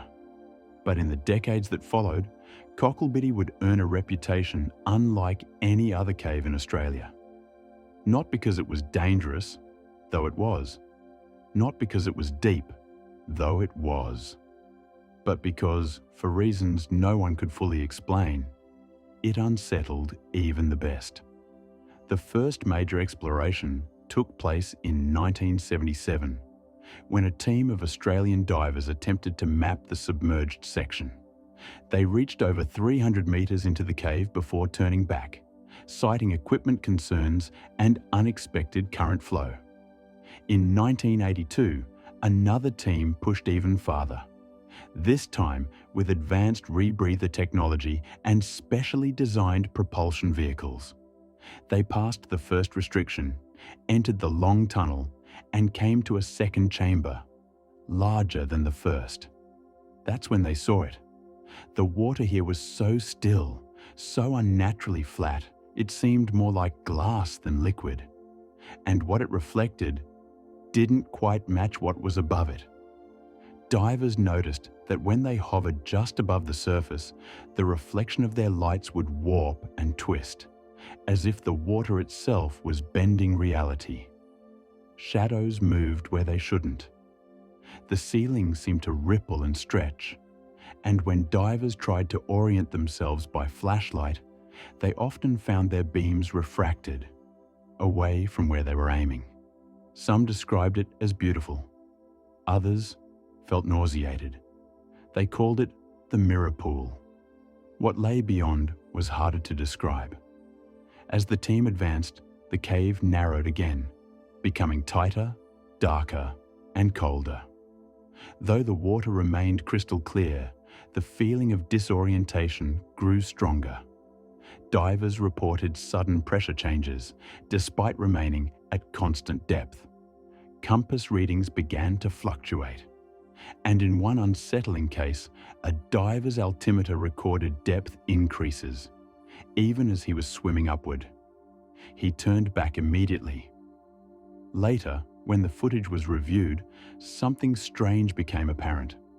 The bubbles from his regulator, which should rise vertically in water, were moving, sideways, then upward, then sideways again. At first, they assumed a technical fault, but the footage was verified on multiple systems. No glitch, no digital error. The bubbles were somehow curving, and no one could explain why. In 1983, a diver named Hugh Morrison attempted a solo dive into the same chamber. He was experienced, confident, familiar with the system. He didn't return. His body was recovered days later, in a pocket just past the second mirror pool. His equipment was intact, no signs of damage. His tanks still carried air. His lights were functioning, but he had removed his mask. That single detail sent shockwaves through the cave diving community. Experienced divers don't remove their masks underwater, certainly not in dark, deep tunnels where a single mistake can mean death. It was irrational, suicidal. Unless, of course, he saw something, or thought he did. The coroner's report listed drowning as the cause of death, but couldn't account for the removal of the mask. No signs of nitrogen narcosis, no seizure, no pre-existing medical condition. Just a man, deep in a tunnel, who took off the one thing keeping him alive and slipped silently into the dark. Following Morrison's death, official exploration slowed. The mirror pools were deemed unstable, not geologically, but psychologically. Divers who entered them often reported unease, a sense of being watched, or worse, followed. Some spoke of hearing sounds, not voices exactly, but tones, deep, resonant chords that seemed to come from the water itself. Others heard echoing clicks, like the echolocation of dolphins, but slower, less structured, organic, but wrong. And always, the same phrase kept coming up in post-dive interviews. It felt like something was waiting. By the 1990s, Cocklebiddy Cave had become the subject of whispered fascination in the international diving world, a place spoken of in hushed tones, a test of nerve as much as skill, not because of its depth, not because of its length, but because of what it did to the mind. One diver, writing anonymously in a caving journal, described the experience this way. It's not fear in the normal sense. It's not panic. It's invitation.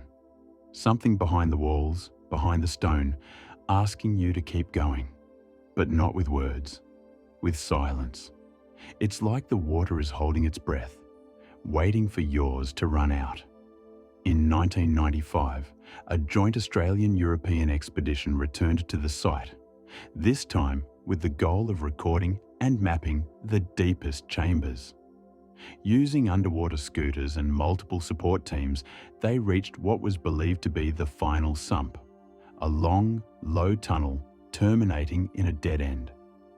But when sonar was used, something unexpected was revealed. There was a cavity beyond the wall, a large one. They drilled a narrow borehole, just wide enough for a probe camera. What they saw chilled them. An air pocket, high-roofed, dry, but littered with debris. Not rocks, metal, rusting tools, sections of rail track, a broken ladder, something that looked like a corroded lantern. But the site was remote, hundreds of meters below the surface, with no known shafts or mine entrances from above. No mining records matched the coordinates. No human structure had ever been recorded in the area. The equipment looked at least a century old, and no one could explain how it got there. Some proposed a collapsed historical mine, long since forgotten and sealed over by time. Others weren't so sure. The objects didn't match Australian designs from the era. One hammer, retrieved by an automated claw, bore a symbol no one recognized. A triangle inside a circle, carved with precise, concentric grooves too fine for rusted tools. It was catalogued, then misplaced, officially lost during transport. The team did not return. Over time, stories began to circulate among local Aboriginal communities, older than the expeditions, older than the cave's recorded discovery. Stories of water that looked like glass, but swallowed those who stared too long. Stories of spirits that lived below, not evil, but curious. Watching, waiting, reflections that didn't always mimic. Some elders refused to approach the site, citing a Dreamtime tale of the Ngalta, or inward gazer, a being that lived beneath still waters, mimicking the surface until it found a soul, ready to trade places. Modern researchers dismissed the tale as myth, but those who've dived the mirror pools don't dismiss it, because some claim that when you hover over the water, just before descent, you see your own reflection looking back and blinking, not in sync, off by a beat, just enough to make you wonder. By the early 2000s, interest in Cocklebiddy faded, not from lack of curiosity, but from caution. Too many close calls, too many unexplained readings, and always the same disquieting feeling that the cave didn't want to be mapped. Not in the way we think of mapping, not lines and grids and sonar sweeps, but memory, experience. It was a place that let you in, if it chose to, and if it didn't, you'd know. One diver who aborted his mission only 30 meters in recalled a moment of total sensory collapse. He was mid-tunnel, alone, lights fully functional, when he blinked. And in that blink, everything was gone. No light, no sound, no pressure. Just void. He described it as being erased, not from existence, but from awareness. It lasted only seconds, but when he came to, his equipment was functioning, his depth unchanged. Only the timer on his watch was wrong. He'd been under for 22 minutes, not 11. He surfaced early, panicked, and never returned. And yet the cave remains open, not to tourists, not to scientists, but to those who choose to seek it. Those who believe that beneath stone and silence, something else waits. Not a creature, not a danger, but an idea that somewhere below the mirror, past the angles and the pressure and the warped time, there's a room, a chamber where the world inverts, where up is down, where reflection becomes origin, and where something older than language waits for the diver bold enough to ask the right question. Not, How deep can I go? But what if the reflection is real and we are not? Because water doesn't just show us ourselves. Sometimes it shows us what's underneath. And Cocklebiddy? Cocklebiddy reflects nothing you don't bring with you, but it remembers. And for those who've entered its stillness, that memory lingers. In dreams, in silence, in the pause between breath and thought. Because the mirror pools of Cocklebiddy don't just lie beneath the earth, they lie beneath something else entirely. And whatever waits on the other side of that reflection is still watching.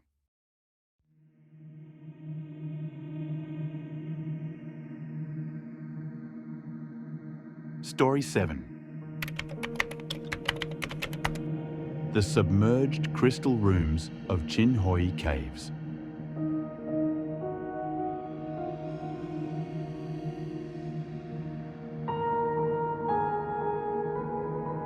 From the narrow quartz corridors of Cocklebiddy, where the reflection itself seemed to watch the diver, not the other way around, the descent does not end. It only shifts. Because not all mirrors lie in the desert. Some are liquid, unbroken, and still. Thousands of miles north of Australia, in a landscape more often carved by dust than water, there is a place where the earth opens into cobalt blue stillness. A place that has swallowed offerings, travelers, and perhaps even time itself. Here, the sun bakes the hills in silence. Dry leaves curl at the edges of cracked stone paths. And yet, down a narrow footpath in north-central Zimbabwe, past swaying mopane trees and ancient limestone outcrops, the ground breathes. Not outwards, but in, downward, pulling with its stories so old, they're more felt than told. This is Chinhoyi, and beneath the surface of its serene highlands lies a pool so clear, it doesn't seem real. Divers call it the sleeping pool. But the people who lived here long before gave it another name. Kira Rodziva, the pool of the fallen, a name that echoes through generations, through colonial accounts, through whispered memory, and through the still, cerulean waters of a cave that may not be a cave at all, but a mirror, one that doesn't reflect, but absorbs. This is the story of the submerged crystal rooms of Chinhoyi caves, and what they hold beneath the silence. The cave entrance itself is unassuming, a break in the rock, a yawning mouth at the base of a limestone cliff. Birds flit above it during the day, circling in slow arcs before settling back onto ledges etched by time. The air is dry, the heat constant. Zimbabwe's central plateau is not a land of lush forests or misted jungles. It is parched, layered, enduring. But step closer, and the air shifts. A coolness radiates from the entrance, pulling you in, not with force, not with wind, but with silence. The cave exhales calm. You don't enter, you descend. Worn stone steps spiral downward, tracing the path of centuries. The deeper you go, the more the temperature evens. And then you hear it. Not a sound exactly, but the absence of one. A hush so complete it presses against your ears. And then, the pool. It doesn't shimmer. It doesn't ripple. It waits. Roughly 50 meters wide and nestled 30 meters below ground level, the sleeping pool is framed by high limestone walls. Its surface, impossibly smooth. The kind of blue you only see in paintings. Not turquoise, not sapphire. Something deeper. Cobalt, cerulean, electric in the darkness. Local legend says that those who fall in do not return. And not just because they drown, but because the pool doesn't give back. In colonial records from the early 20th century, accounts describe villagers who brought offerings to the edge, coins, beads, cloth, and sometimes animals, casting them into the depths with a quiet prayer. A prayer not for bounty, but for peace. Something about this place has always felt older than it should, and deeper, far deeper. For centuries, the people of the region believed that spirits lived in the water. Not metaphorically, literally. The ancestral dead were thought to reside beneath the surface, watching, listening, and sometimes taking. The oral traditions are quiet on specifics, but one word repeats: respect. Never speak loudly near the pool, never point, never laugh, and never enter without purpose. Because once you're in, you are theirs. To the scientific eye, the Chinhoyi caves are a karst formation, ancient limestone sculpted by water over tens of thousands of years. Beneath the main chamber lies a complex system of submerged tunnels, caverns, and vertical shafts that extend into the unknown. How far? No one is entirely sure. Divers have reached depths of 135 meters, over 440 feet. But beyond that, the cave descends into mystery, because the deeper you go, the stranger it becomes. Visibility in the sleeping pool is legendary. The water is so clear, it creates a false sense of proximity. Objects tens of meters away appear within arm's reach. Light penetrates easily, refracting off the limestone walls and bouncing through the submerged chambers like sunlight through cut glass. It's disorienting and beautiful. A diver descending into Chinhoyi isn't entering a typical cave. They are falling through liquid crystal. Each breath echoes back through the regulator. Each kick of the fins stirs a dusting of ancient silt, but only briefly. The water swallows disturbance as easily as it swallows sound, and sometimes people, because not everyone returns. In 2014, a professional diver from South Africa entered Chinhoyi to explore one of the lower passageways. His support team remained near the surface. Hours passed, then equipment, then silence. The man's body was never recovered. Others have perished closer to the surface. Recreational divers pulled downward by what some described as unexpected current shifts, though the pool is landlocked and still. More than one survivor has reported an eerie sensation of being watched while underwater. Not just a diver's paranoia, but something more deliberate, like intelligence, like pressure that wasn't physical. One described it as a presence just out of sight, waiting. But waiting for what? Perhaps the better question is, waiting for whom? Because Chinhoyi has claimed more than divers. Local legend tells of a man, a spiritual leader from centuries past, who was cast into the pool by rival tribes. His body never surfaced. But soon after, animals began disappearing near the cave's entrance. Then children. Stories grew. Some say the man's spirit fused with the pool, his anger becoming part of its depth. Others believe the cave was never empty to begin with, that it was always inhabited by something older and not altogether human.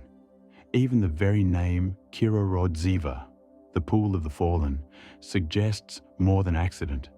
It speaks to judgment, to consequence.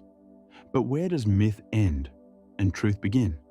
We have measurements, topography scans, dive logs, but none explain the most puzzling feature of Chinhoyi: its silence. In a typical cave system, underwater sound behaves oddly. Echoes bounce, currents gurgle, bubbles rise with a sharp, metallic clarity. But in Chinhoyi, there is nothing. Divers have reported that even the sound of their own exhalation disappears within meters, as if the water itself absorbs vibration. More than one explorer has returned to the surface disoriented, not from pressure changes or nitrogen narcosis, but from a deeper sense of isolation.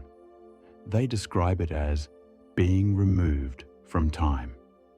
There are no currents in Chinhoyi, no visible life, no fish, no shrimp, just silence and stillness and the glimmer of your own dive light fading against the cobalt. Some of the deeper chambers, those reached only by elite technical divers, appear to form natural rooms, not tunnels. Rooms, smooth-walled, dome-shaped, symmetrical, as if carved. Some researchers believe these are merely products of natural erosion, the slow drip of acidic rainwater over tens of thousands of years. But others question the geometry. Why are so many of the walls equidistant? Why do they echo like cathedrals? And why do so many divers report the same feeling upon entering them? That they were expected. There is no solid evidence of human modification in the deepest parts of Chinhoyi. No carvings, no artifacts. And yet, one diver's log, dated 2009, contains a curious note.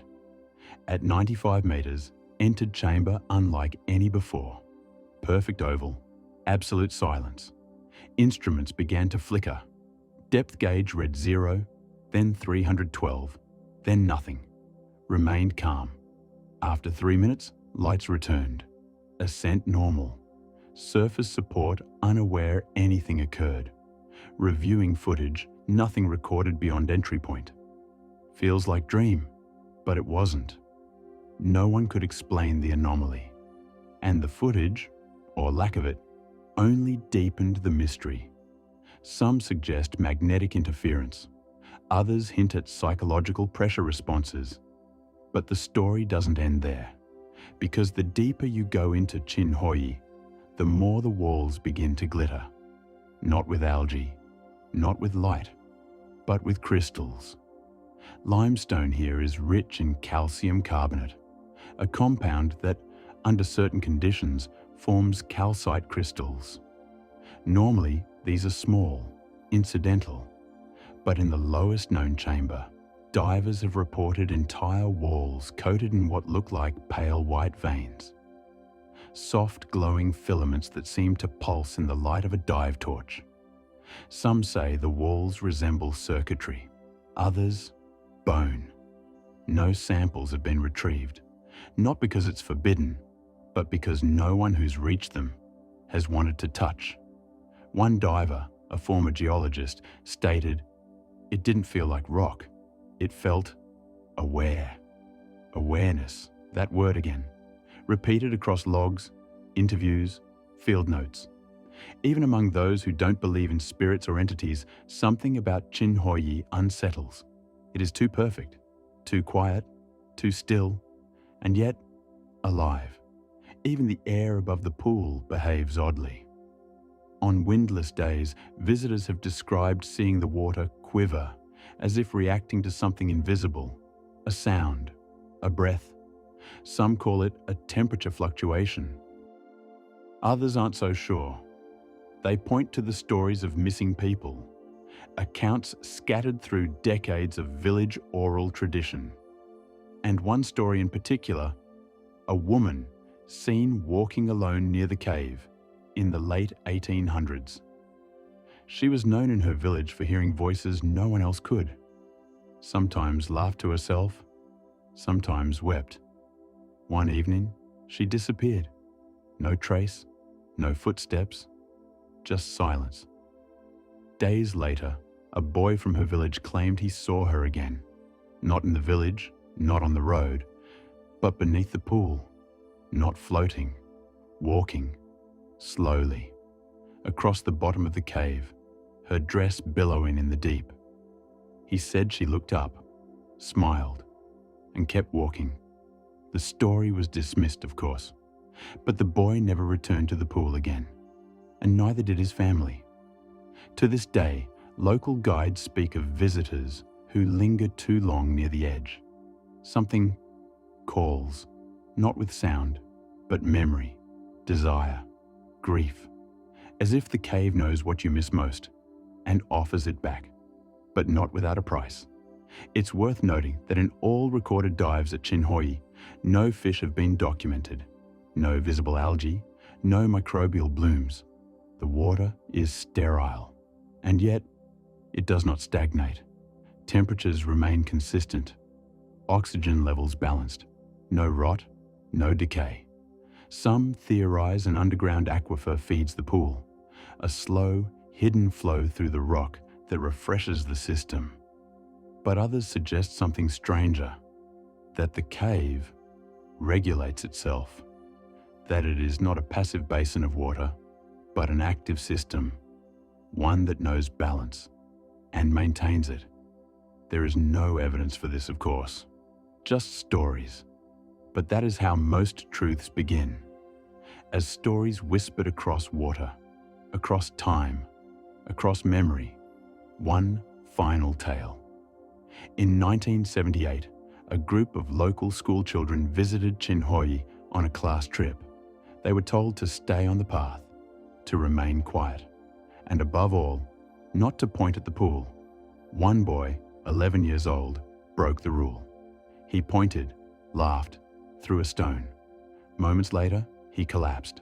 No injury, no illness, just stillness. They carried him back to the bus. He woke hours later, confused. When asked what he'd seen, he said, "She looked like me, but her eyes were blue." No explanation was ever found. He recovered, but never returned. And years later, when he was interviewed by a journalist writing about the caves, he said something curious. "I think it remembers us," he whispered. "I think it's not water. I think it's memory." And perhaps that is what Chinhoyi truly is. Not a cave, not a pool, but a mirror. Not one that reflects light, but time, grief, desire, loss, and perhaps self. The submerged crystal rooms of Chinhoyi remain largely unexplored, mapped in fragments, known in rumor, too deep to dive casually, too strange to map easily, and too still to fully trust. But they are real. They exist. And whether formed by nature, shaped by spirit, or carved by something we no longer understand, they wait, clearer than glass, deeper than reason, and perfectly silent. Because some caves echo, some reflect, but Chinhoyi remembers. And if you descend far enough, it might remember you.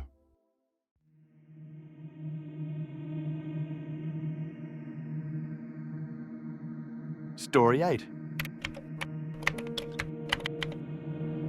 The hidden cathedral beneath Malta's Blue Grotto.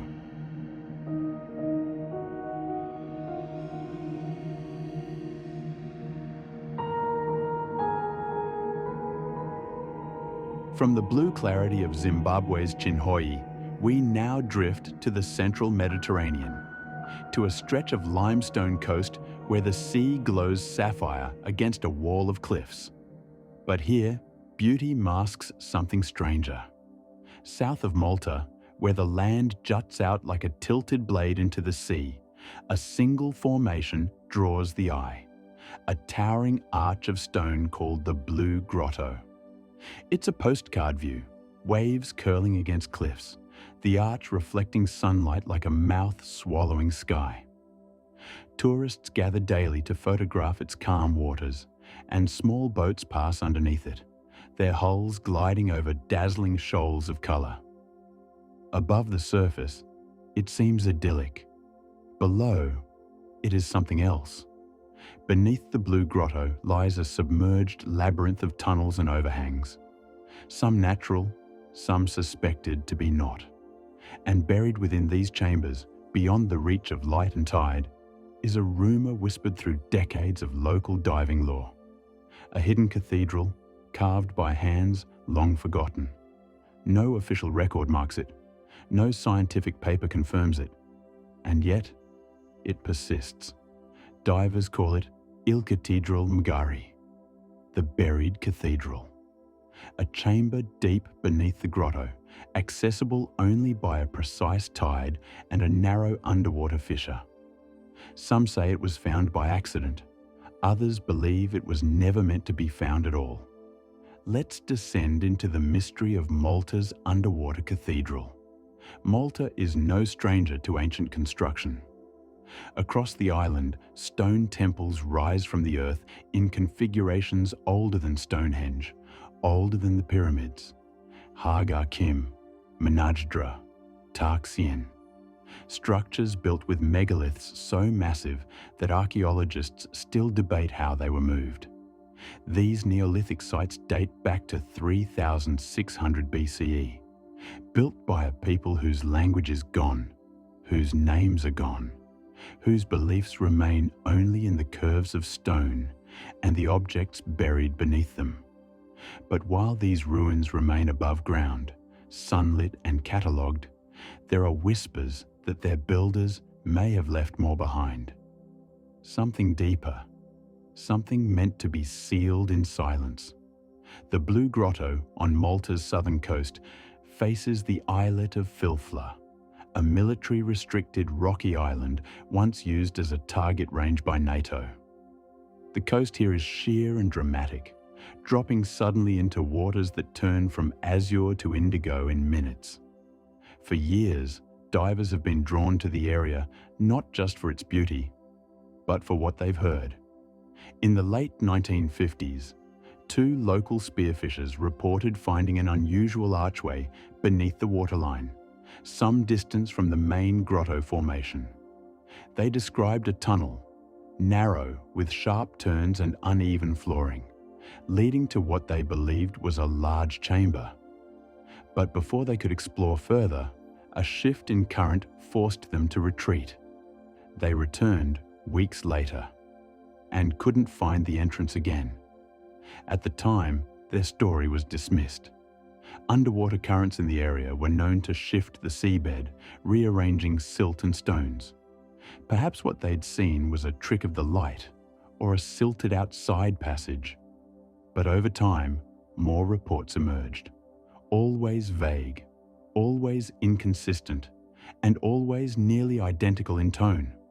A chamber, enclosed, strangely proportioned, not quite like the others. And then there was the French diver in 1973. His name was Luc Marchand, a former Navy sonar operator turned underwater archaeologist. He had been exploring the caves around Malta for a private research expedition, hoping to locate submerged Bronze Age artifacts along the island shelf. According to a diver's log recovered from his estate after his death, Marchand entered the Blue Grotto system in late September, at a time when the tides were unusually low. He made note of anomalous cavitation along the seabed, small vibrations picked up on his diving sonar, not consistent with wave action. The log mentions a fissure, narrow but stable, leading to what he called a chamber of unnatural geometry. He wrote of vertical striations in the stone walls, evenly spaced. Tool marks, he thought. Marchand surfaced and returned with additional tanks, hoping to document the chamber. He descended again, but that second dive lasted longer than expected and ended with him surfacing several hundred meters from where he entered. His team described him as disoriented, shaking, and reluctant to speak. All he reportedly said before ending the expedition entirely was this: "Someone built that, and we shouldn't go back." The logbook entries end there. Whatever he saw, if he saw it, he never published it. No photos were found. And in the years that followed, the chamber he described became a local legend. A ghostly, half-believed tale passed around by instructors and dive guides over late dinners. But the rumors didn't die. They evolved. In the 1980s, cave diving began to gain popularity among European thrill seekers. And Malta, with its clear water and rugged coastline, became a hub.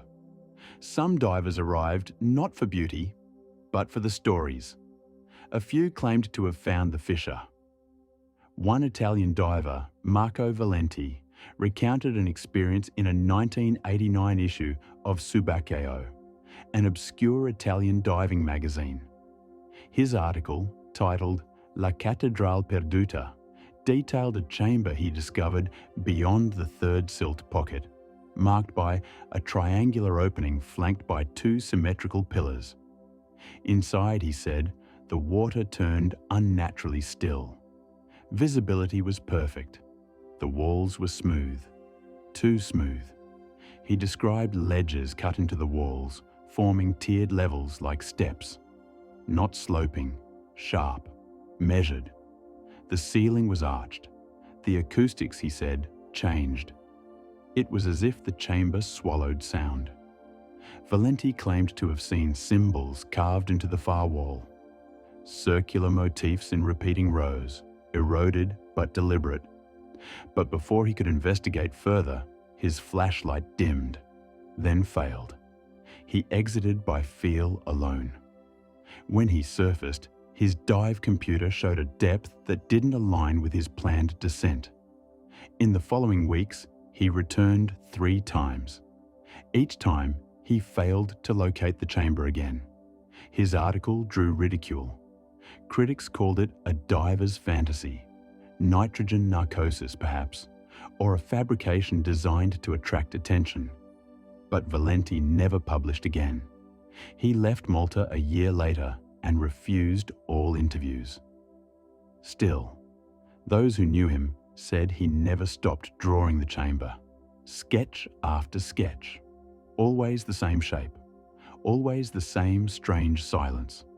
By the early 2000s, technology had changed. Underwater sonar mapping had improved. Small ROVs, remotely operated vehicles, became cheaper, more accessible. A group of amateur researchers from Germany attempted to map the cave system using side-scan sonar. Their data, published quietly on a now-defunct message board for hobbyist cartographers, showed something unexpected. At a depth of 36 meters beneath the outer edge of the Blue Grotto Formation was a void, a hollow pocket measuring roughly 40 meters wide and over 12 meters tall. At first, they believed it was a natural chamber, but the outer walls were strange, straight, too straight. One user analysed the sonar return and noted that the chamber's proportions followed a ratio close to the golden mean, a mathematical sequence often associated with classical architecture. The interior volume, when modelled, resembled a 3-nave basilica. There were even alcoves, indentations too symmetrical to be random. None of this was confirmed. The data was raw. The ROV had malfunctioned halfway through the survey and never returned. But the implications were chilling. If the chamber was real, if it was carved, then who built it? And when? Malta's coastline has shifted over thousands of years, but geological surveys suggest the Blue Grotto region has been relatively stable for over 10,000 years. Sea levels rose dramatically after the last ice age, submerging parts of the Maltese shelf. Some estimates place the current grotto's formation at around 8,000 years ago. Which means, if the chamber predates the flood, it was built at a time when the grotto was dry land. But this opens even stranger questions. The earliest known temples on Malta, like Gantija, date to 3,600 BCE, and they are above ground. Monumental, yes, but nothing like the rumoured chamber beneath the sea. If the buried cathedral exists, it would predate them by millennia. And its construction would require knowledge of stonework, symmetry, and spatial acoustics far beyond what is attributed to early Neolithic builders. Some theorists, fringe archaeologists mostly, point to the Hypogeum of Hal Saflieni, an underground temple complex in Paola, Malta, as a potential clue. Discovered in 1902, the Hypogeum is a labyrinth of carved chambers, some over 10 meters below ground, with a unique acoustic feature called the Oracle Room, a chamber that amplifies low-frequency sound. Some believe this was intentional, a designed resonance. a chamber built not just to echo, but to transform voice into presence. Could the builders of the hypodrome also have worked beneath the sea? Could the buried cathedral be a forgotten sibling, or something older? In 2009, an unverified video surfaced on a Maltese diving forum. It showed grainy underwater footage, dim, unlit, but showing what appeared to be a series of vertical columns. The diver in the video remains anonymous. The footage was never authenticated, but the audio was unsettling. There was no commentary, just the sound of breathing through a regulator. And then, silence. Total silence. Not the muffled quiet of the sea, but true dead space, as if something had absorbed the sound entirely. Then, just before the video cut out, a single tone rang out. Low, harmonic, almost like a chime struck deep underwater. Some who heard it described it as calming, others as mournful. The video disappeared from the forum days later. A few users claimed the diver had deleted his account. One poster said he received a direct message warning him not to pursue the thread, but no one ever confirmed who uploaded it. The URL now leads to a dead link, and the original file was never found again. But the sound stayed with people, and it raised a strange idea. What if the chamber wasn't just built for ceremony? What if it was built for resonance, for sound, for something we no longer understand? In recent years, some have theorized that ancient cultures understood acoustics in ways we've lost, that structures like the hypodrome, Newgrange Island, and certain Egyptian tombs were designed to amplify specific frequencies. If the buried cathedral is real, and if it shares this design, then it may not be a temple in the modern sense at all. It might be an instrument, a place where sound wasn't just heard, but used. To communicate, to heal, to awaken, or perhaps to summon. Of course, none of this is confirmed. The Maltese government has never officially acknowledged the chamber. No formal expedition has been launched, and local dive operators, when asked, tend to smile, then change the subject. But the whispers persist. Some say the entrance only appears during an exact tidal moment, when lunar pull and underwater pressure align to shift the rocks just enough. Others believe the fissure is sentient, that it opens when it wants to be found and closes when it does not. There are those who claim to have entered the chamber. They speak rarely, and when they do, their words are cryptic. It's like standing inside a memory, one diver said. Not yours, someone else's. Another claimed the walls pulse, not visibly, but vibrationally. That standing inside, you feel observed, not watched, just remembered, as if the chamber itself holds something, or listens, or waits. In 2021, a researcher from the University of Bologna attempted to retrace Valenti's dive path using modern equipment. He never found the chamber, but his dive computer recorded a momentary pressure drop, lasting only 6 seconds, at a depth of 37 meters. A gap, a void. He later wrote, "It felt like I passed through something, like a curtain, not physical, but heavy." He never returned. Today, the Blue Grotto remains a tourist destination. Boats pass under its famous arch daily. Children splash in the surf. Tourists take selfies from the cliff above. And below, the sea remains still. The tides rise and fall. And somewhere beneath it, perhaps 36 meters down, perhaps only when the ocean allows, a chamber carved in silence continues to wait. Not seen, not proven, but whispered and remembered. Not all cathedrals reach toward heaven.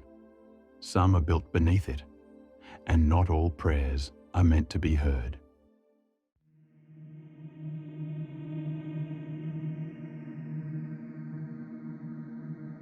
Story 9. The Puzzle of the Wakulla-Leon Siphon.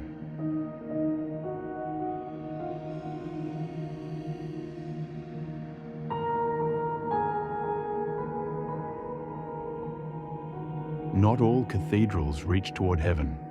Some are built beneath it, and not all prayers are meant to be heard. From the ancient stone echoes beneath Malta's blue grotto, where a hidden chamber may still wait for a tide that never returns. We now shift to the dark, silty heart of North Florida.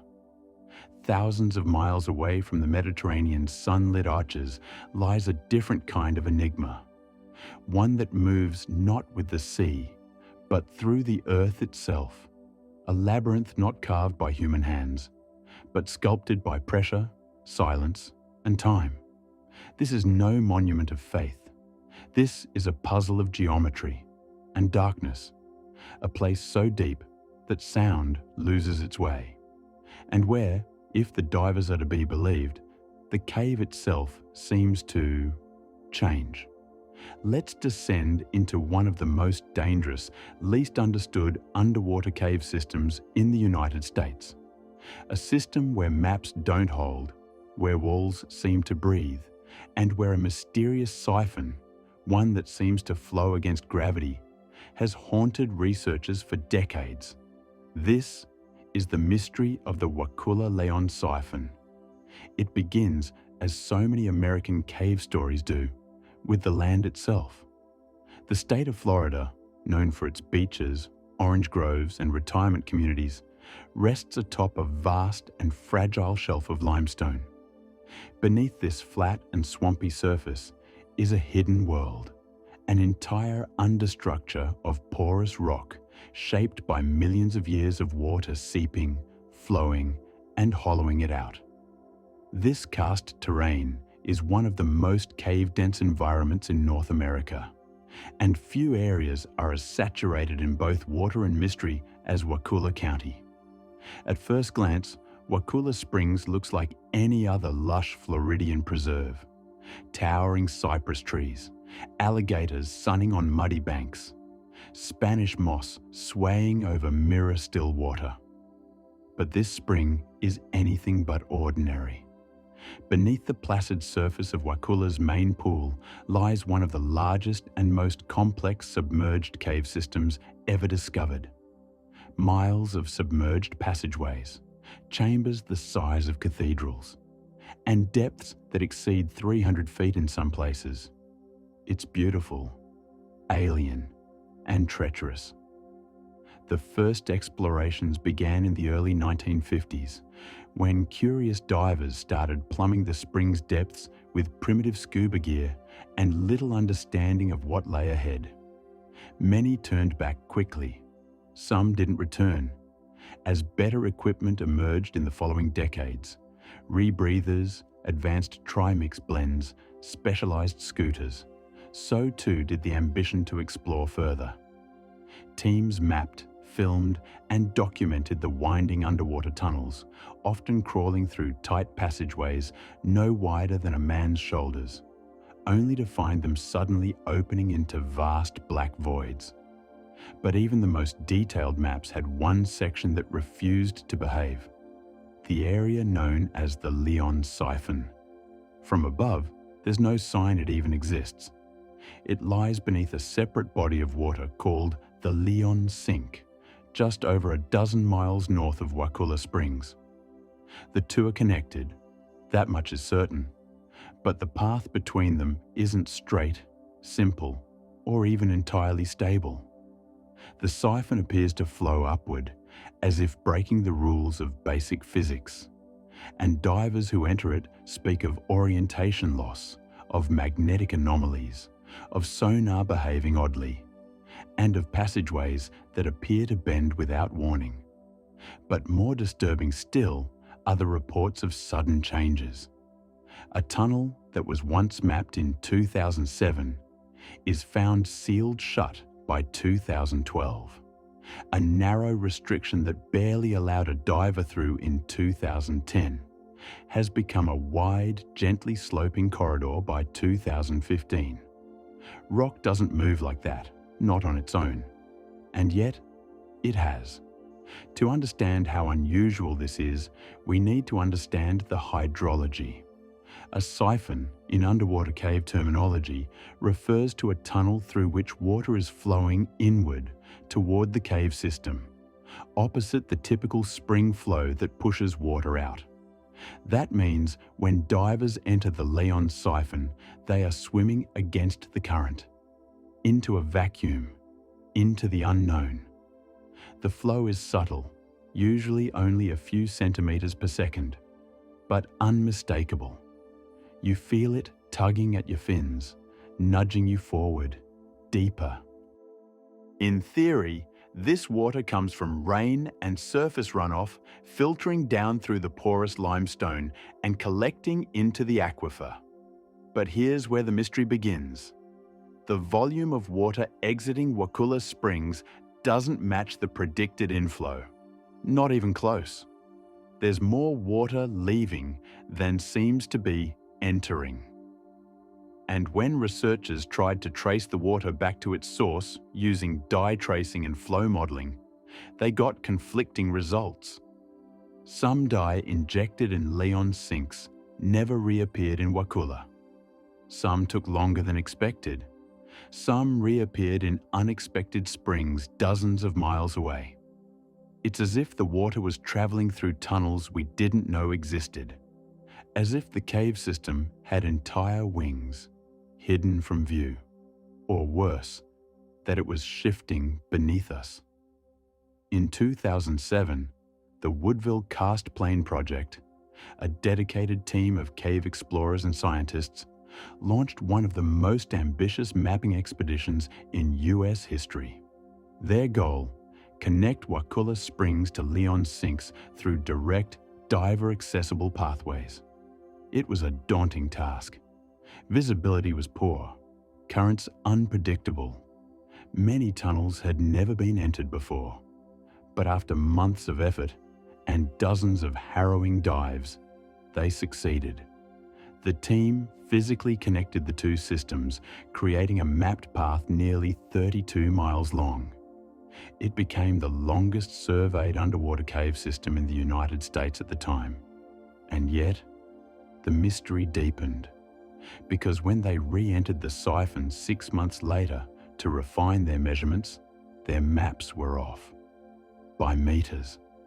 Entire branches of the tunnel had seemingly vanished. Other sections had expanded. A curve that once bent left, now bent right. They cross-checked their data, remeasured, redove. The readings held. The cave had changed, and not in subtle ways. These weren't just errors in mapping, not discrepancies of a foot or two, which are common in complex cave surveys. These were shifts of direction, distance, and dimension. Something was not behaving according to the rules. Some theorized that collapses and erosion might explain the changes, that sections of the cave were falling in and rebuilding themselves under the immense pressure of the aquifer's flow. But geologists pushed back. Limestone doesn't collapse and reconstruct that quickly. Not without leaving evidence, not without visible debris or scars. Others speculated that the cave's unique mineral content, rich in dolomite and certain clays, might be contributing to a strange, almost plastic deformation under pressure. That slow, near imperceptible movements might reshape the tunnels over time, creating the illusion of shifting paths. But that didn't explain the most unnerving part. The fact that divers sometimes reported changes in real time. In 2016, diver Lee Martin, an experienced cave explorer with over 300 dives in the Wakulla system, entered the Leon siphon on a routine resurvey mission. He swam for nearly 2,000 feet into the cave, using a side-mounted scooter and laying a fresh guideline as he went. He reached a chamber he'd been to many times before, a wide, dome-like room with 3 exit tunnels. He paused, checked his bearings, tied off his line. Then, as he turned toward the tunnel on his right, he stopped cold. The tunnel wasn't there, not collapsed, not blocked, just gone. In its place was a smooth, unbroken wall of limestone, seamless, as if the tunnel had never existed. He panicked briefly, shone his light over every inch of the chamber, tried the other 2 tunnels. Both were there, unchanged, but the third had vanished. He turned around, abandoning the survey, and followed his line back to the surface. Later, in the debrief, his footage was reviewed. It confirmed the shift. Previous dive logs, including his own helmet cam from just 8 months prior, showed the tunnel clearly. Now, there was nothing, just stone and silence. Lee refused to dive the siphon again. He described the feeling as being watched by something with no eyes. And he wasn't alone. Others reported compass interference inside certain passages. Digital compasses would spin or freeze. Occasionally, wrist-mounted computers would reboot. Divers began bringing analog backups. One diver claimed to feel a sudden drop in temperature, almost 10 degrees, within a narrow corridor, as if he had crossed into a different chamber of the aquifer entirely. Yet there were no visible junctions, no tunnels, just a slight bend, and then cold. There's no conclusive explanation.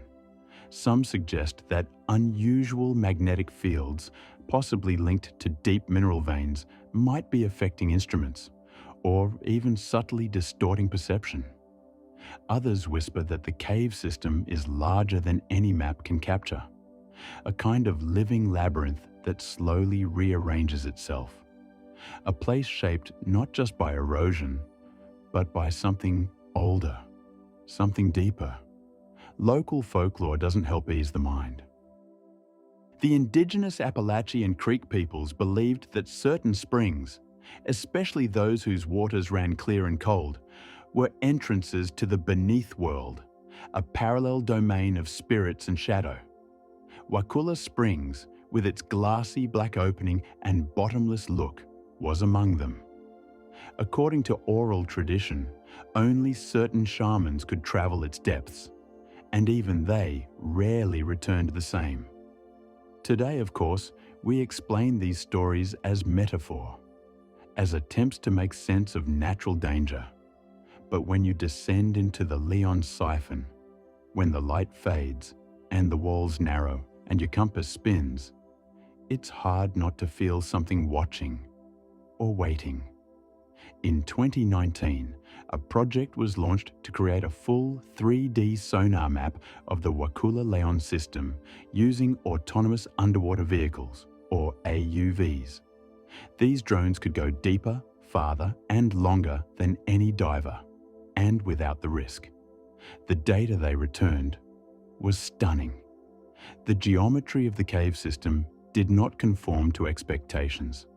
Rather than random, natural meanders typical of limestone caves, certain sections of the system, especially near the siphon, appeared geometric, angular, almost patterned. One corridor was found to maintain a nearly perfect 60-degree turn every 40 meters, over a distance of nearly 400 meters.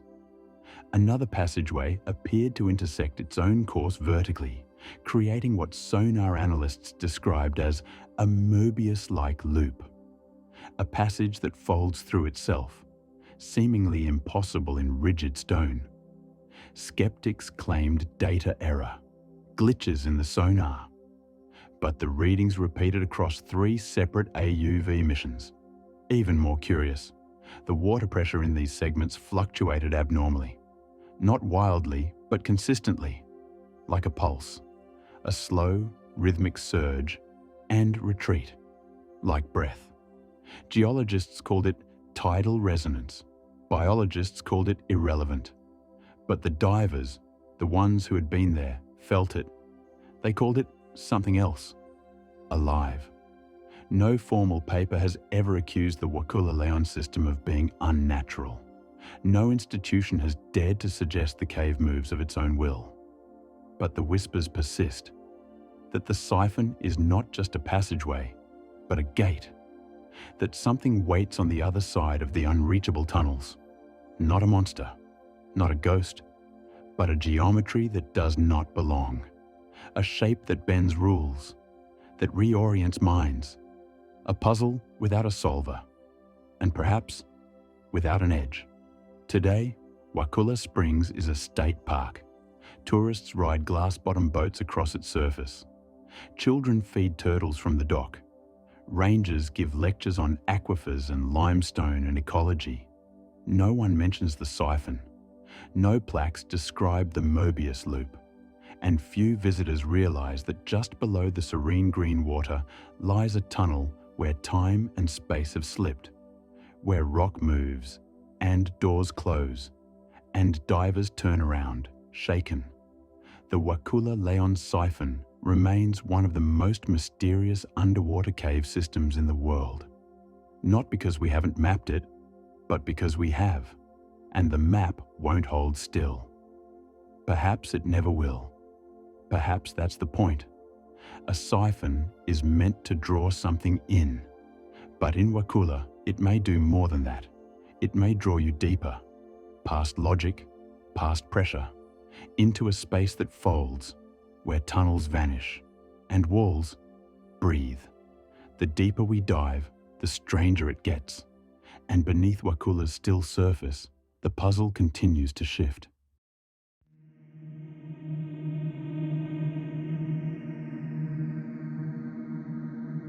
Story 10. The Abyss of Boesmansgat, a diver's tomb in South Africa.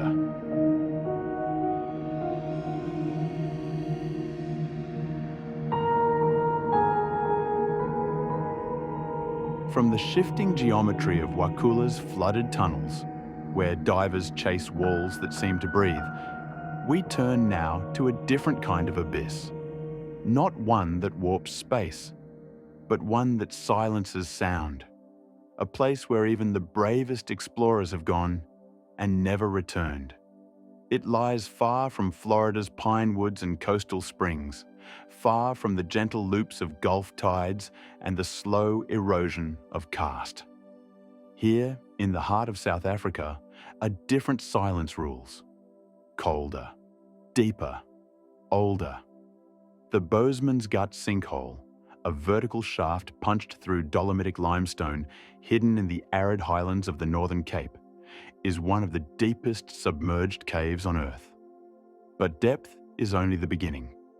Because in this place, the water does not just press against your suit, it presses against your thoughts. At the surface, it's just a still, dark pond. Cold wind rustles dry grass. The land is flat and brown. There are no mountains here, no shadows from cliffs, just the hush of altitude and the glint of sun on stone.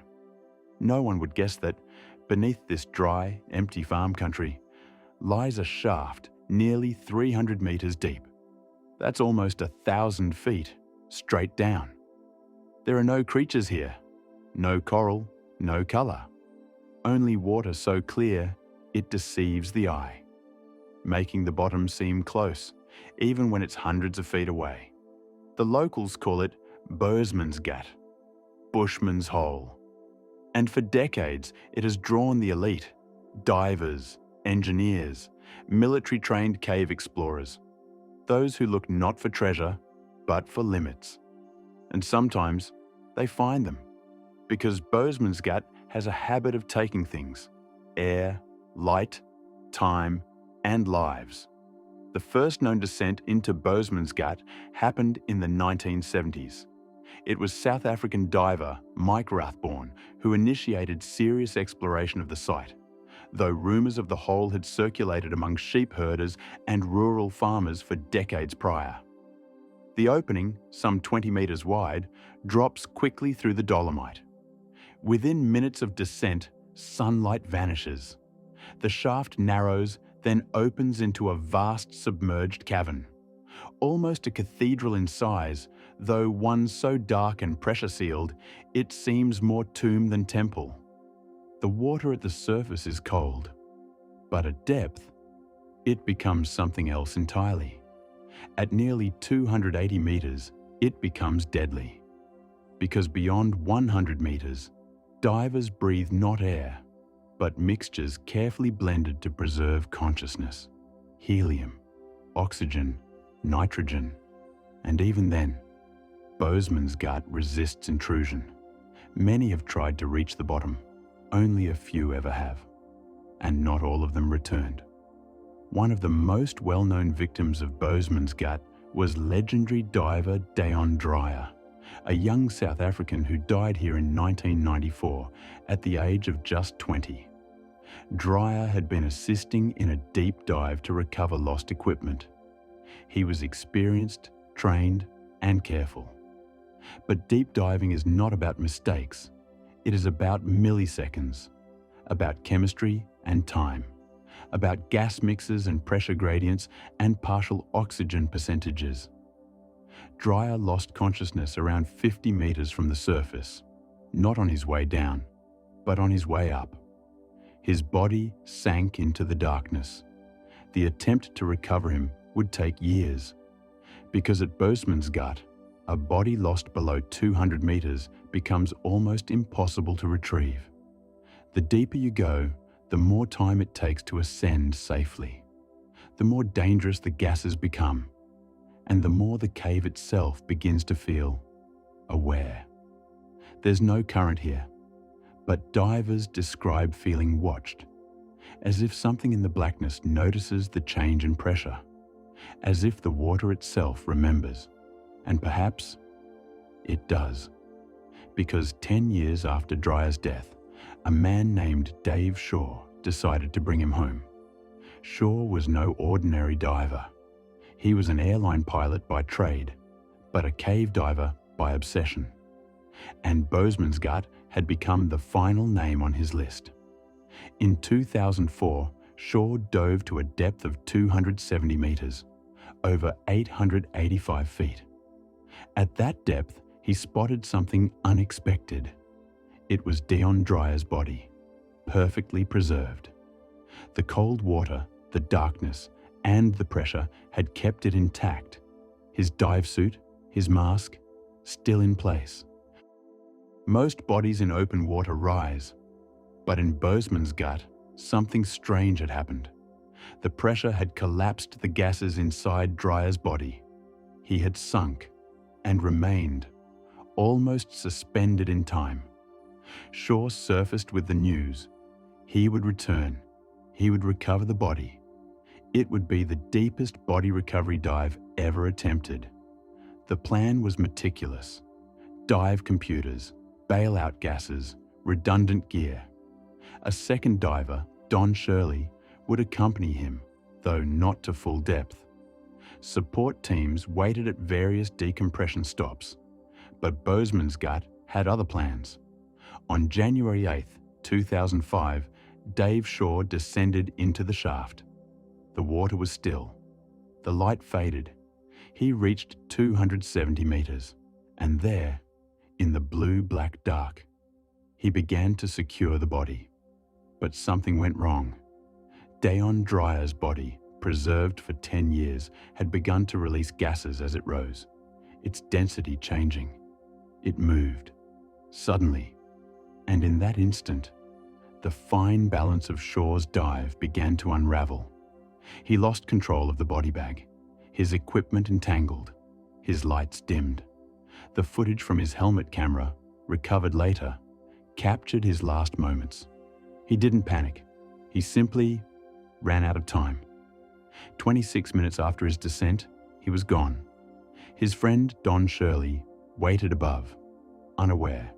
Then, something else happened. From the depths, the water stirred. Both bodies began to rise. The physics of Boesmansgat, disturbed by their movement, shifted.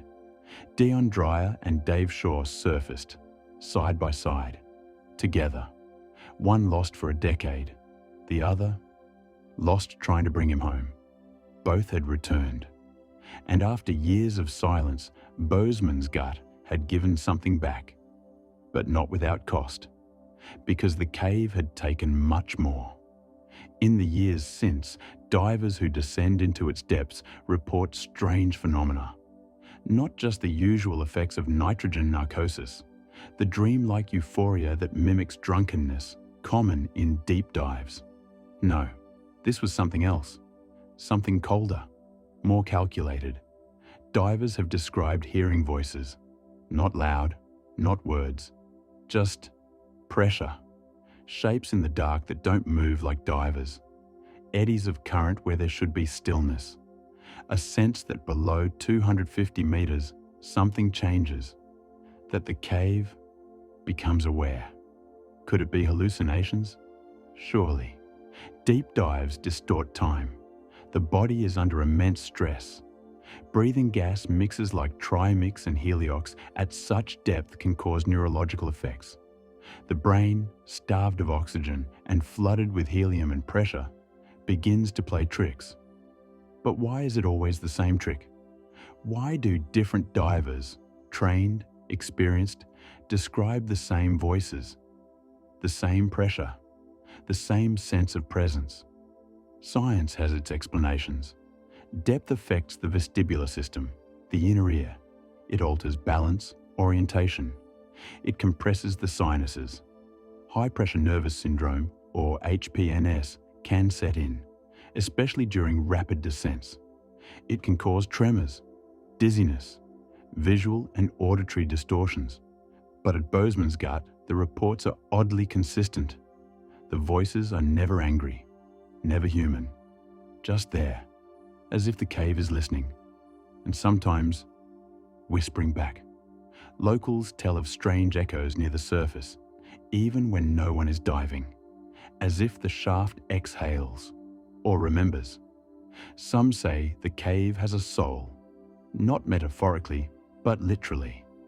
That the Sand People, whose rock art still marks the caves of the Northern Cape, once considered the hole a place of crossing, not of death, but of thinning, a space where the underworld drew close. Boesmansgat lies at an elevation of over 1,500 meters above sea level, making deep diving there even more dangerous, because the pressure gradient is more severe. Every meter down is amplified by altitude. Time becomes more dangerous. Gases absorb faster. Nitrogen loads into tissues more aggressively. The margin for error shrinks, and yet divers return, again and again, not for glory, but for silence, for that strange pull that the cave exerts, like gravity, like memory. In recent years, few have dared to match shore's depth. Technology has improved. Gas planning is more precise. But Boesmansgat remains reluctant to yield its secrets. Mapping the shaft has proven difficult. The water is so clear that sonar systems often misread reflections, echoing false walls and ghost floors. Sometimes the map doesn't match the dive, and sometimes the cave seems deeper than it should be. In 2019, a team deployed a specialized robot to resurvey the lower chamber, but the footage it returned was incomplete. At around 290 meters, the robot's instruments began to flicker. Lights dimmed, orientation skewed. The vehicle was recovered, but the footage from the final 30 seconds was corrupted. Just color bands, low hums, no image. When cleaned and processed, audio engineers identified a strange frequency in the corrupted file, just on the edge of hearing, almost like a voice, repeating something, a vibration, pulsing in time with the machine's lights. Some say it was feedback. Others aren't so sure. It was the same frequency, they say, as the ones picked up by divers' microphones in the final minutes of Dave Shaw's descent. a kind of mechanical echo, but one that didn't match any of the divers' equipment. And then it stopped. There is no proof, only patterns, only this. Boesmansgat is not just deep, it is still, unreasonably still. There is no current, no tide, and yet sound behaves strangely here. Voices from the surface don't carry down, but sometimes sound comes up, software warbled, too low to trace, and always in the same rhythm. Some divers say it resembles breath, others a chant. Even in full daylight, even with support divers, there's a point, usually around 200 meters, when the light from above is no longer visible, and you begin to feel like you're not in water, but in something else. Not liquid, not space, just pressure, total, unyielding, and old, much older than the rock, as if the cave was not made, but awakened. Boesmansgat sits in Precambrian dolomite, rock more than 2 billion years old. It was formed before most life on Earth had even evolved, before bones, before plants, before time as we know it. Some geologists believe the shaft may have been formed not by surface water, but by deep aquifer pressure erupting upward through a fault line. If true, it would mean the cave is not a sinkhole, but a scar, a passage once forced open from below. And if that's the case, what came up? We don't know. We have names for the dead: Deon Dreyer, Dave Shaw, but the cave has no names for what lies beneath. Only pressure, only time, and only silence. No creatures live in Boesmansgat, no fish, no shrimp, no worms, only lightless stone, and the memories of those who came too close, those who heard something and kept diving. What makes Boesmansgat so haunting is not just its depth, it's the feeling that the cave is waiting, that its stillness is not emptiness, but patience. And so the divers come, and some descend farther, not looking for a body or a record, but for something else, something they can't explain, not even to themselves. A voice, a presence, a silence that speaks back. And when they surface, if they surface, they are never quite the same. They don't talk about it, not clearly, only that it was quiet and dark and deep, and that for a moment, it felt like something was listening. The abyss of Boesmansgat is not a myth. It's not folklore. It's a hole in the earth you can touch. And yet, it behaves like something alive. It keeps things. It chooses when to give them back. And it whispers softly through the helium hiss of divers' breath. Come closer. Just a little deeper. 1 more meter. 1 more second. 1 more breath. It's not dangerous, it says. It's just quiet and still and waiting. Because in Boesmansgat, the descent never truly ends, and the silence is never empty.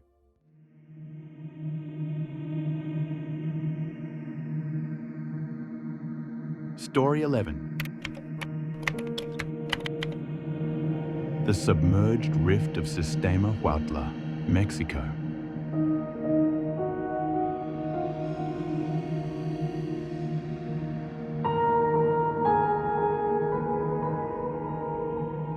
Even in the darkest voids of the earth, the unknown continues to pull us downward. The silence of Boesmansgat was not truly silent, only patient, only waiting. But not all mysteries lie buried in abyssal plains or in sunken valleys beneath 1,000 atmospheres of pressure. Some wind inland, far from the open sea, weaving through limestone like veins through bone. Unmapped, unkind, unforgiving. Deep beneath the mountains of Oaxaca, Mexico, a different kind of descent is unfolding. Here, the air is still and humid. The rock is ancient, brittle in places, unyielding in others. The smell of earth clings to your skin, and the only light is what you bring with you.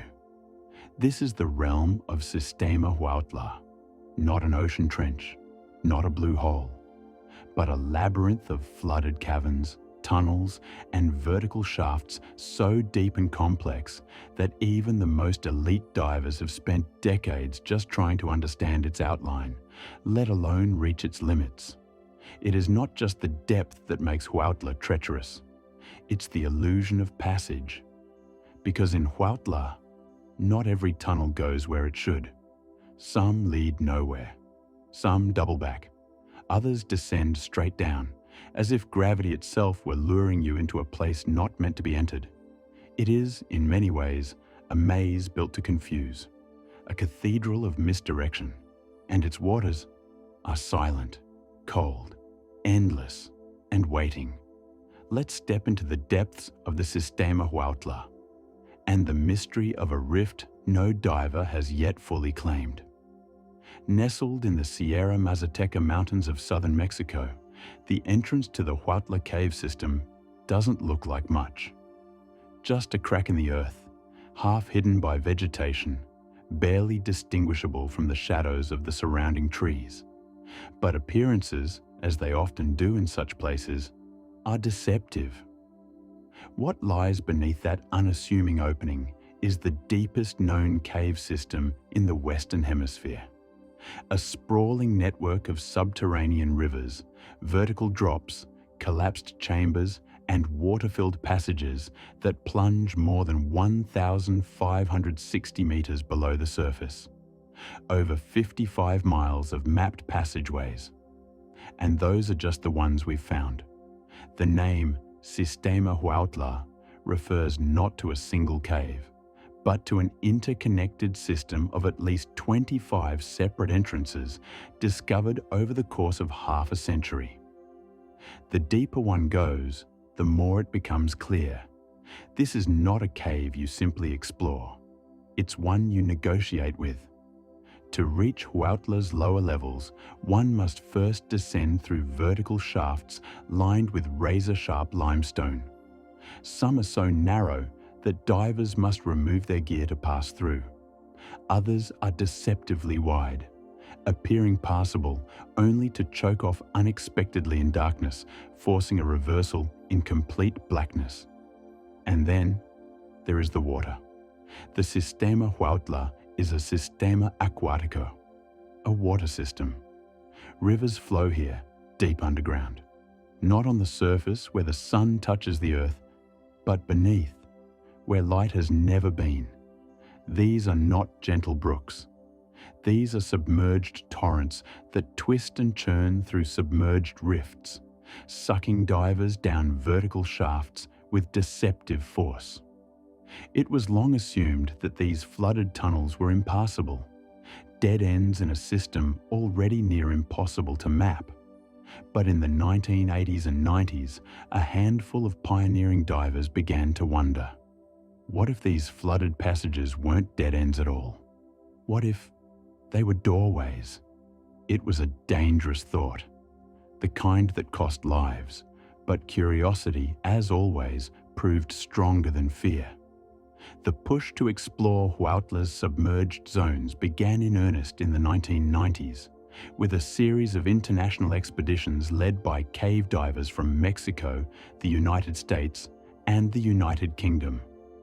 One of the earliest to attempt the passage was Bill Stone, a name now etched into the history of extreme exploration. Stone wasn't just a diver, he was an engineer, an inventor, and a man utterly fixated on going where no one else had been.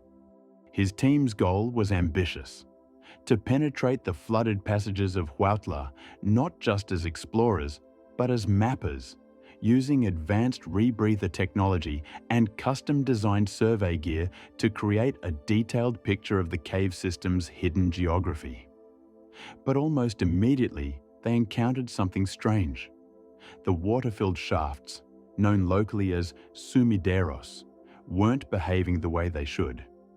Tunnels that appeared to descend vertically would suddenly veer sideways, twisting into impossible angles. In some places, the water was crystal clear. In others, it was so full of fine silt that a single movement could plunge divers into zero visibility for hours. Worse still, the water currents, weak at the surface, became erratic and forceful the deeper one went. It was as if the cave itself were resisting them, as if the geometry of the place had been designed not to be explored, but to confuse. Stone described one passage, known as San Agustin's Mother of All Drops, as a vertical shaft so long and straight that it seemed to defy natural formation. Yet the moment divers thought they had mapped a route beyond it, they found themselves circling back toward chambers they'd already passed. In another section, dubbed the Shredder, the limestone walls narrowed into a jagged funnel. Divers had to strip off their tanks, push them ahead, then squeeze through razor-lined constrictions, all while suspended in black water. Some of the flooded tunnels were found to connect back to dry chambers, but only at certain times of year. Others led to air-filled domes where ancient tree roots hung down from the ceiling like skeletal fingers, the only hint that the surface world still existed somewhere above. But the most unnerving feature wasn't the depth. It was the illusion of direction. Divers would record their entry into a shaft descending at a steep angle, say 45 degrees, only to discover that an hour later they were somehow moving upward. Their sense of orientation scrambled by the cave's topology and the absence of visual reference. This phenomenon, known among divers as tilt drift, was particularly acute in Huautla. It wasn't just disorienting, it was dangerous. In 1994, a diver named Rick Stanton, who would later gain global recognition for his role in the Thai cave rescue, became trapped for over 10 hours after following what appeared to be a safe passage, only to find it narrowed into a fissure too tight to reverse through. He survived. Barely. But others were not so lucky. Over the decades, Huautla has claimed its share of lives, some through equipment failure, others through exhaustion, disorientation, or simple miscalculation. But the most common killer is time, because in Sistema Huautla, there is no quick exit. If something goes wrong a mile underground, a broken mask, a tangled line, a misfired valve, help is not just far away, it's unreachable. And yet, they keep going back, because something about this place seems to promise more than just a record, more than just a name on a map. There is, in Huautla, a persistent suggestion of connection. In 2013, a joint team of American and Mexican divers entered a tunnel known as the Sump 9 Terminal. It was long believed to be a cul-de-sac, a flooded pit with no exit, but they suspected otherwise. Carrying oxygen for a 14-hour dive, they followed the tunnel's gentle slope downward. Then it kinked left, then dropped, and then, without warning, it opened into a flooded cathedral. A chamber nearly 30 meters wide, filled with columns of stone and bone-white stalactites submerged in perfect silence. It was as if the earth had paused here, holding its breath. And in that moment, so did they. That discovery changed everything. It proved what explorers had long suspected, that the water-filled passages of Huautla weren't random. They were structured, designed, not by intelligence, but by a geological history that mimicked intention, that looked purposeful. The further divers went, the more patterns they found. Vertical shafts leading not to dead ends, but to air domes. Narrow tunnels that, when followed patiently, opened into chambers with dry floors and breathable air. Entire sequences of passages that rose and fell in rhythmic intervals, like the lungs of a sleeping giant. And always, the water, cool, clean, flowing steadily downward. Some theorize that Huautla's system is fed by an ancient aquifer, one that may connect it eventually to the nearby Santo Domingo River. If true, it would mean that Huautla is not isolated, but part of a hidden hydrological superstructure beneath the Sierra Madre. A subterranean artery, a living cave. But here's where things become stranger. In several places, divers have reported currents that seem to behave inconsistently. Water that flows with measurable force only to halt without explanation. Pockets of warmth deep within the cave that do not correspond to geothermal maps. Shifting debris, fine silt and pebbles, found in places where no diver had passed, suggesting movement or disturbance. And most unsettling of all, voices. Not clear, not linguistic, but resonant, vibrational. Divers in Huautla have spoken of auditory hallucinations, low murmurs that seem to echo from within the rock itself. Some dismiss it as nitrogen narcosis, the result of breathing high-pressure gases at depth. Others point to a known phenomenon. The resonance of certain cave chambers can create infrasonic vibrations, low-frequency sounds below the threshold of human hearing, but still felt as presence. Still, not everyone agrees. Veteran diver Jim Bowden, who set the world depth record in 1994 and explored parts of Huautla in the years following, once described a moment during a solo dive when he felt watched. Not seen, watched. There was no one else in the cave, no sign of animal life, no reflective eyes, no motion, no current, just a pressure, not on his body, but on his awareness.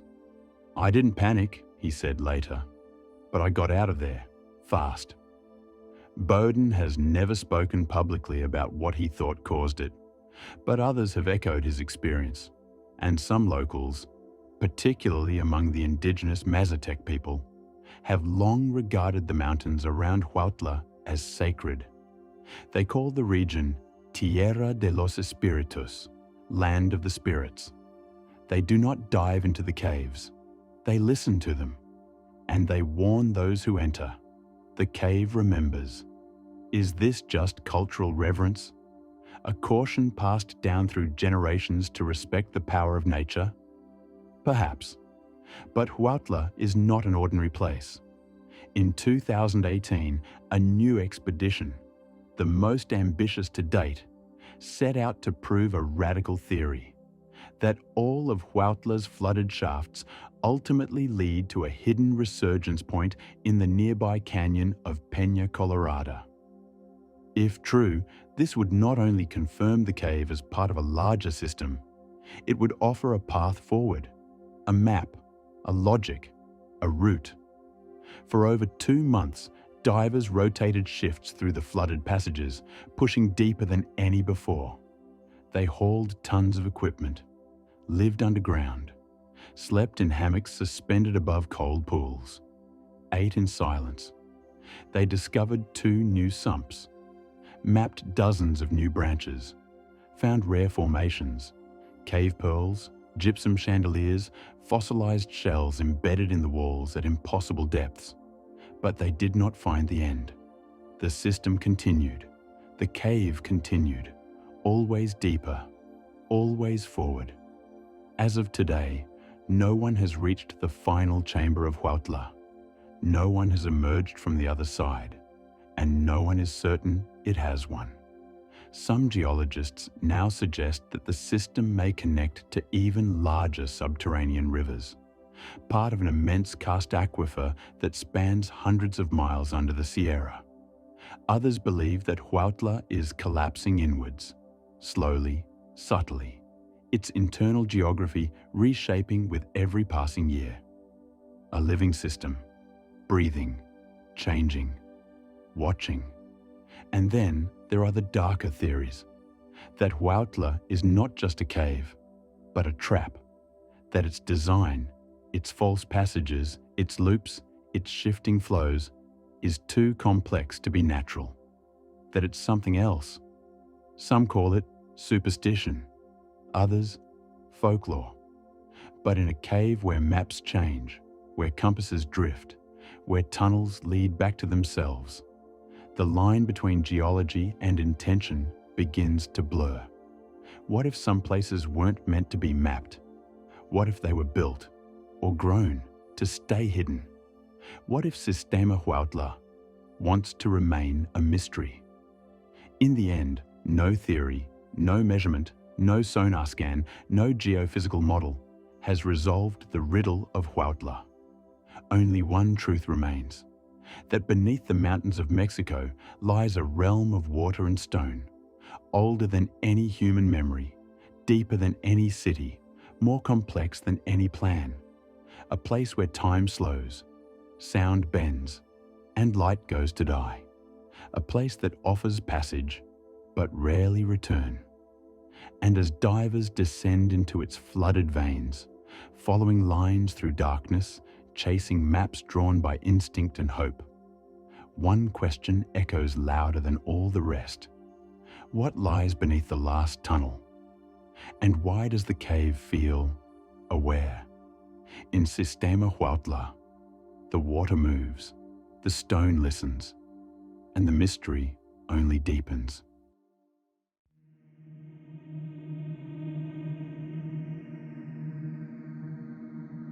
Story 12.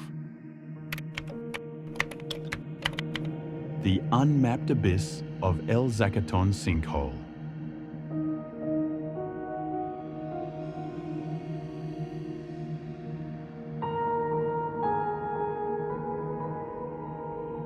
From the tangled maze of Sistema Huautla, where divers descend through vertical shafts that twist like a living thing, where sound bends and stone seems to watch, we emerge not with answers, but with deeper questions.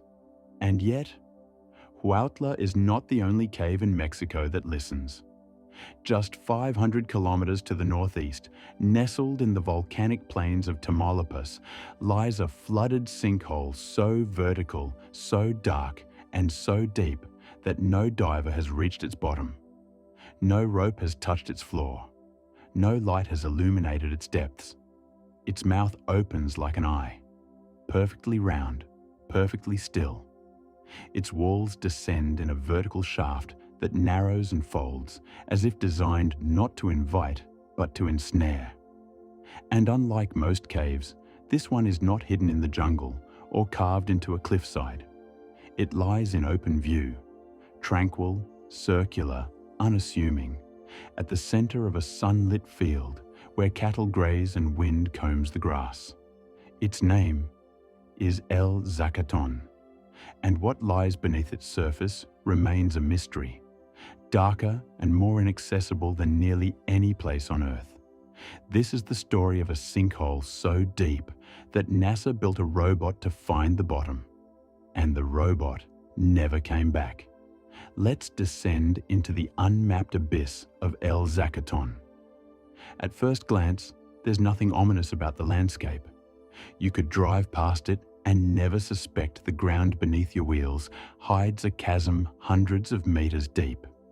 The region is warm, open, deceptively flat, interrupted only by occasional mounds and gentle depressions where volcanic activity once shaped the earth into limestone domes and caverns. Just east of the Sierra de Tamaulipas, this terrain once belched smoke and steam. Now it sleeps, pocked with springs and mineral pools, with names like Poza Azufrosa and El Caracol. But one pool stands out. It is nearly perfectly circular, 116 meters wide. A still body of water that appears serene, even beautiful, until you look down. The water is black, not from pollution or algae, but from depth. No light reaches the bottom. No diver has ever returned with footage of its floor. And yet, something about it beckons. It's called Zacatón because of the tufts of floating grass that drift across its surface.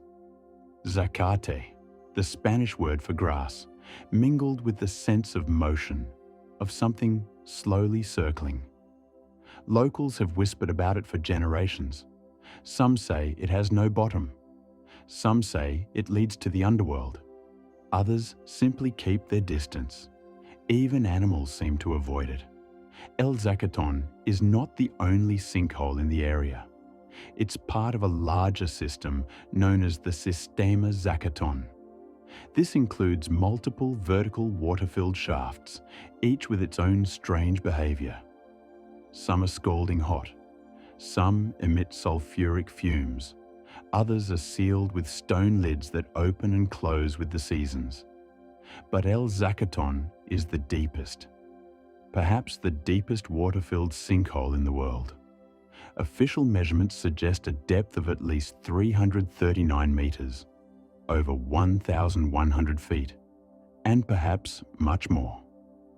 For comparison, that's deeper than the Eiffel Tower is tall, and unlike most caves or cenotes, it drops straight down, with no ledges, no chambers, no narrowing passageways.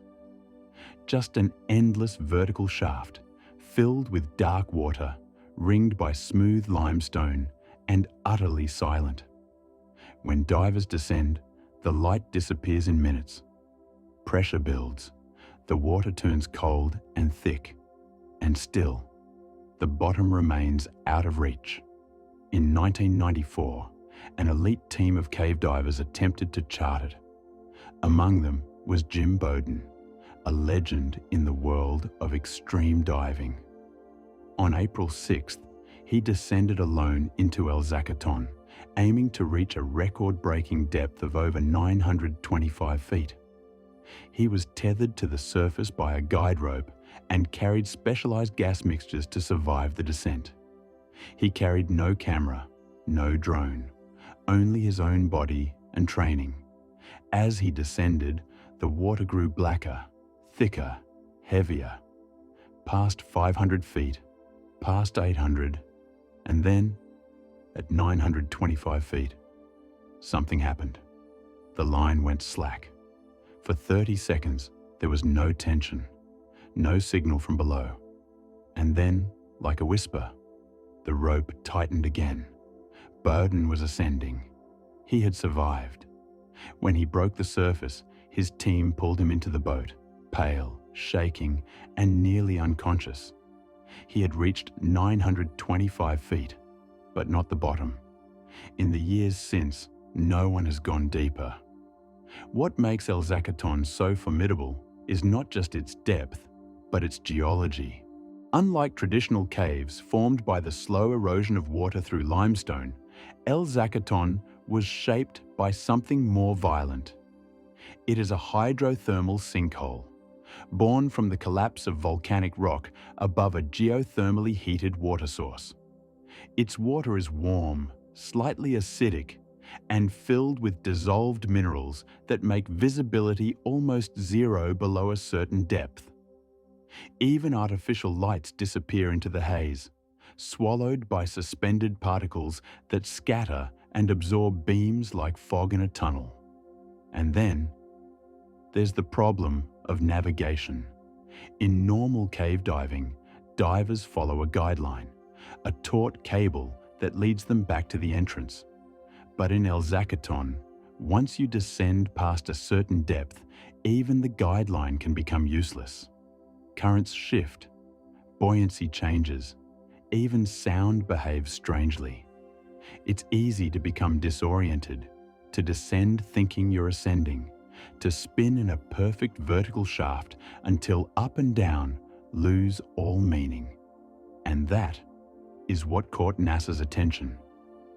In the early 2000s, the agency began searching for Earth analogues to otherworldly environments, places where life might exist beneath ice, in darkness, far from the sun. They looked at Antarctica. They looked at deep sea vents. And then they looked at El Zacatón. Because it wasn't just deep. It was sealed, submerged, and completely isolated. A closed aquatic system where life might evolve along an entirely different path. In 2005, NASA funded a project called DepthX, the Deep Phreatic Thermal Explorer. It was an autonomous robot designed not to be piloted, but to think. It would descend into the sinkhole, map its interior, analyze samples, and return on its own, using AI to make decisions in real time. A prototype for future missions to Europa, Jupiter's icy moon, believed to harbor a subsurface ocean beneath its frozen crust. If Depthix could survive Zacatón, perhaps its descendants could explore alien seas. The robot was shaped like a flying saucer, equipped with sonar, thrusters, and sampling instruments. Its body was packed with navigation tools and software, capable of building 3D maps in real time. And in 2007, it was ready. The team arrived in Tamaulipas with support from NASA, Carnegie Mellon, and several universities. Locals gathered to watch the strange machine lower into the water, humming softly as its orange body vanished into the dark. Depths descended slowly, spinning as it scanned the walls, mapping the shaft in slices. At first, everything went as planned. It reached 100 feet, then 300, then 600. It identified microbial mats on the cave walls, extremophile organisms clinging to the stone, thriving in the mineral-rich water. Some were entirely new to science. At 900 feet, it continued transmitting data, sonar returns, sample readings, temperature, pressure. Then, silence. The signal cut out. Depths had vanished. There was no response, no telemetry, no sound. Just a tether stretching into the black. For hours, the team waited. And then, without warning, the signal returned. Depths was ascending. When it surfaced, its lights were dim, its systems partially unresponsive. No one knew what had happened. Had it struck something? Had it encountered an obstruction? Had the pressure overwhelmed its sensors? Or had it simply gone somewhere it wasn't supposed to? To this day, the final depth reached by Depthix remains classified as unknown. Estimates suggest it made it well past 1,000 feet, perhaps close to the suspected bottom. But whether it reached the true floor is unclear. Its sonar map stops abruptly, as if it encountered a drop-off, a void, or a collapse. And the data it returned was incomplete. Some files were corrupted, others were missing, like pages torn from a book, leaving only the margins and the suggestion of a much larger story. In the wake of the mission, NASA declared Depthix a success.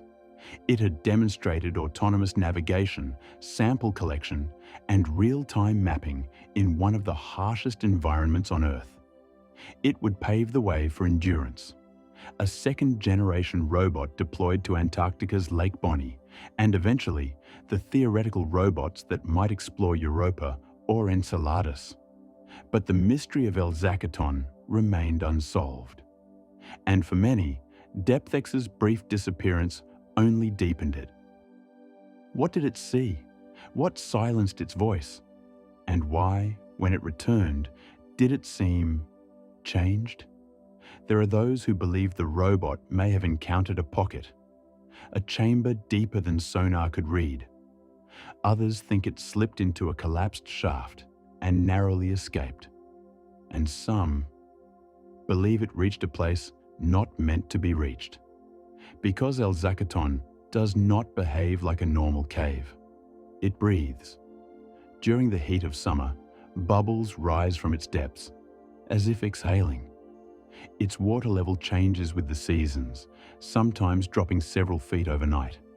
And beneath its surface lies not just water, but a mineral soup rich in hydrogen sulfide, a gas that, in high concentrations, can displace oxygen and induce hallucinations.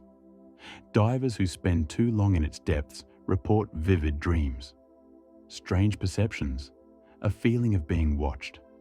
In one account, a diver claimed he saw lights below him, like windows lit from within. moving along the walls. When he surfaced, the lights were gone. His footage showed only darkness. Others have heard strange reverberations, low-frequency tones that seem to come from the stone itself, like a resonance that shifts with your breath. And always, the sense of immense, unmeasured depth, like standing at the edge of a skyscraper, peering down into a pit that never ends.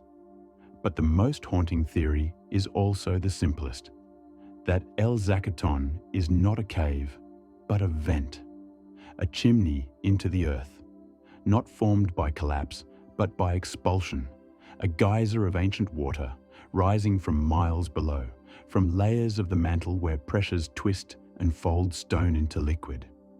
In this view, the shaft may connect to deeper systems, aquifers beneath the crust, too deep for life, too hot for exploration. Or worse, it may lead nowhere, a dead drop, a vertical grave filled with superheated fluid and shifting stone. And yet, even knowing this, explorers still come, drawn by the idea that something might be waiting, that one day, with the right robot, the right sensor, the right dive, we might find the bottom, or whatever lies beyond it. But the deeper you go, the stranger it gets, and some believe the cave is not just deep, but old, older than the land around it, older than the mountains, older than the riverbeds, a remnant of an earlier Earth, when volcanic steam shaped the surface and life emerged in mineral-rich springs. In that view, El Zacatón is not just unexplored, it is primordial, a relic, a place where the rules never changed, a stillness untouched by time, waiting in the center of a field. You can walk up to it, stand at the edge, look down into the black. The grass will sway, the birds will sing, but the water won't move. It only waits. And beneath that silence, something watches. We don't know what lies at the bottom of El Zacatón. No diver has reached it. No robot has mapped it. And perhaps nothing ever will. But the sinkhole remains, still, black, unnamed at its deepest point. A place where depth is not a measurement, but a mystery.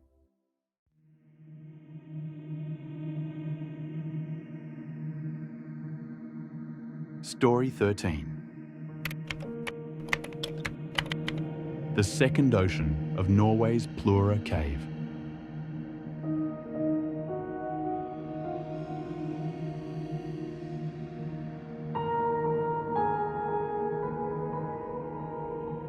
We don't know what lies at the bottom of El Zacatón. No diver has reached it. No robot has mapped it.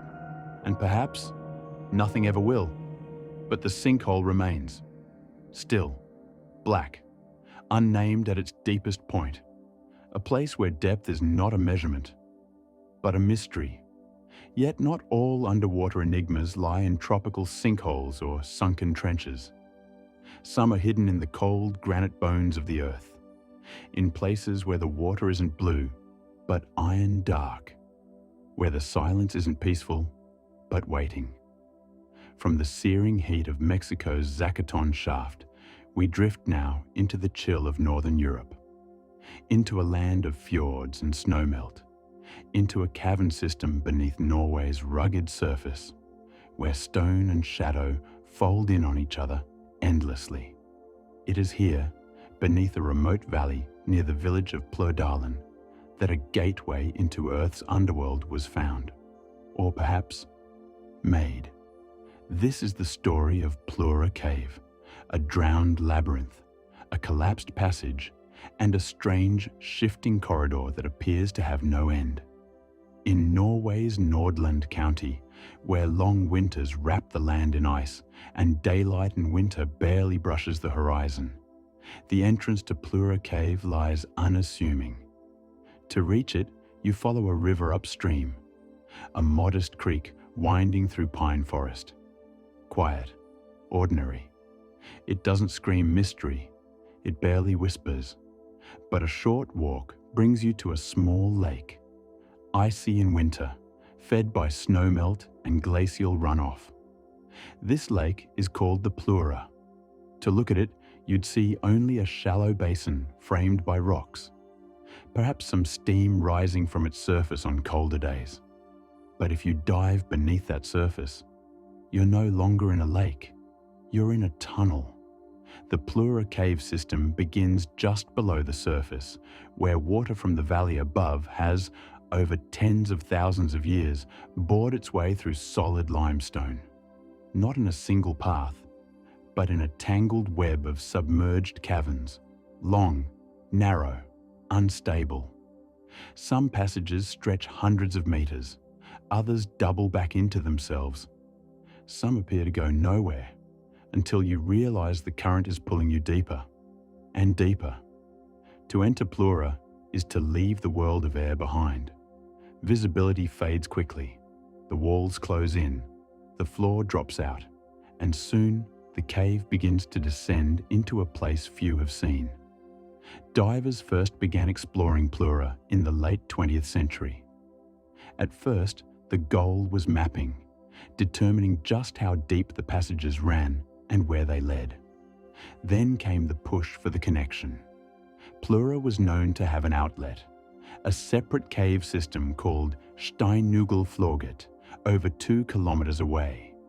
In theory, it was possible to swim from the surface of Pleura all the way through the submerged tunnel system and emerge inside Steinnugelflorget cave, high on a nearby ridge. This connection would become the longest known cave dive in Scandinavia and one of the most dangerous in Europe. In February 2014, a team of experienced Finnish cave divers descended into Pleura to make that traverse. They had studied the maps, prepared for weeks. The visibility was good, equipment checked, oxygen tanks distributed at key waypoints along the route. And still, it went wrong. The narrowest point of the tunnel is called the Death Passage. At this point, the cave narrows to barely shoulder width. The walls curve downward and twist unexpectedly, forcing divers to maneuver at awkward angles. One mistake, a tangled hose, a slipped fin, a knocked tank, and you're trapped.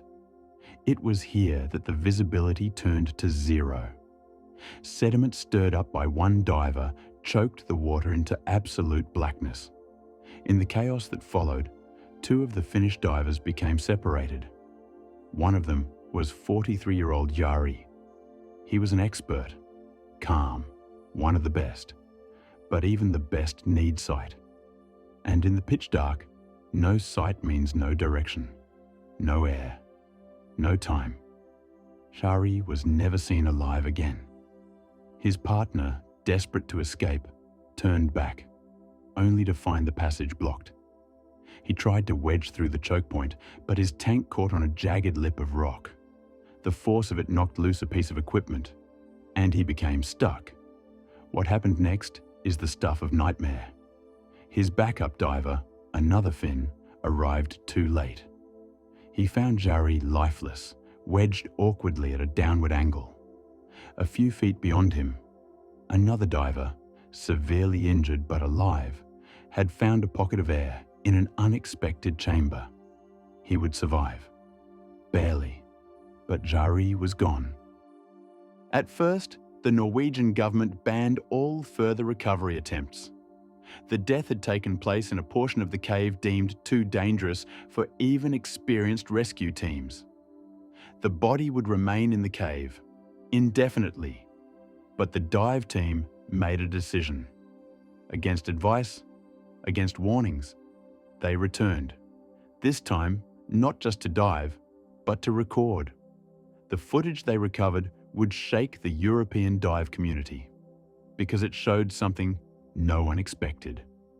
Beyond the area where Jari had perished, the cave changed. There were chambers not marked on any previous map, corridors where none had been reported, and strangest of all, some of these corridors didn't match the ones from earlier footage. In subtle ways, barely perceptible to an untrained eye, The contours of the cave seemed different. Angles that had once sloped down now turned to the left. A chamber that was once round now appeared to stretch forward in a V. Some chalk marks on the limestone, made to guide divers, were missing. Others were found in places no one remembered placing them. Had the cave changed? Or had the earlier maps been wrong? The answer remains unclear. What's known is this: the footage shows passages that don't align with the known Pleura system. One segment shows a chamber where air bubbles rise and pool beneath the cave ceiling, even though the ceiling there was previously measured to be submerged under solid rock. Another shot, taken at depth, shows a narrow cleft where the water seems to pull inward as if drawn by a current towards something deeper. When later teams attempted to retrace the footage, they found some of these locations again, but not all. A few of the more unusual passageways were simply gone. Stone where there had been a chamber, a blank wall where there had been a split. Some speculated that collapse had altered the layout, that small shifts in the limestone had sealed one route and opened another. Others weren't so sure. The term second ocean began circulating in cave diving circles, a poetic term born from something one diver said during a debrief. He'd described the feeling of passing through the narrowest stretch and then suddenly entering a space so vast it felt like surfacing in an underwater sea. There were no walls in sight, no ceiling, just darkness and depth.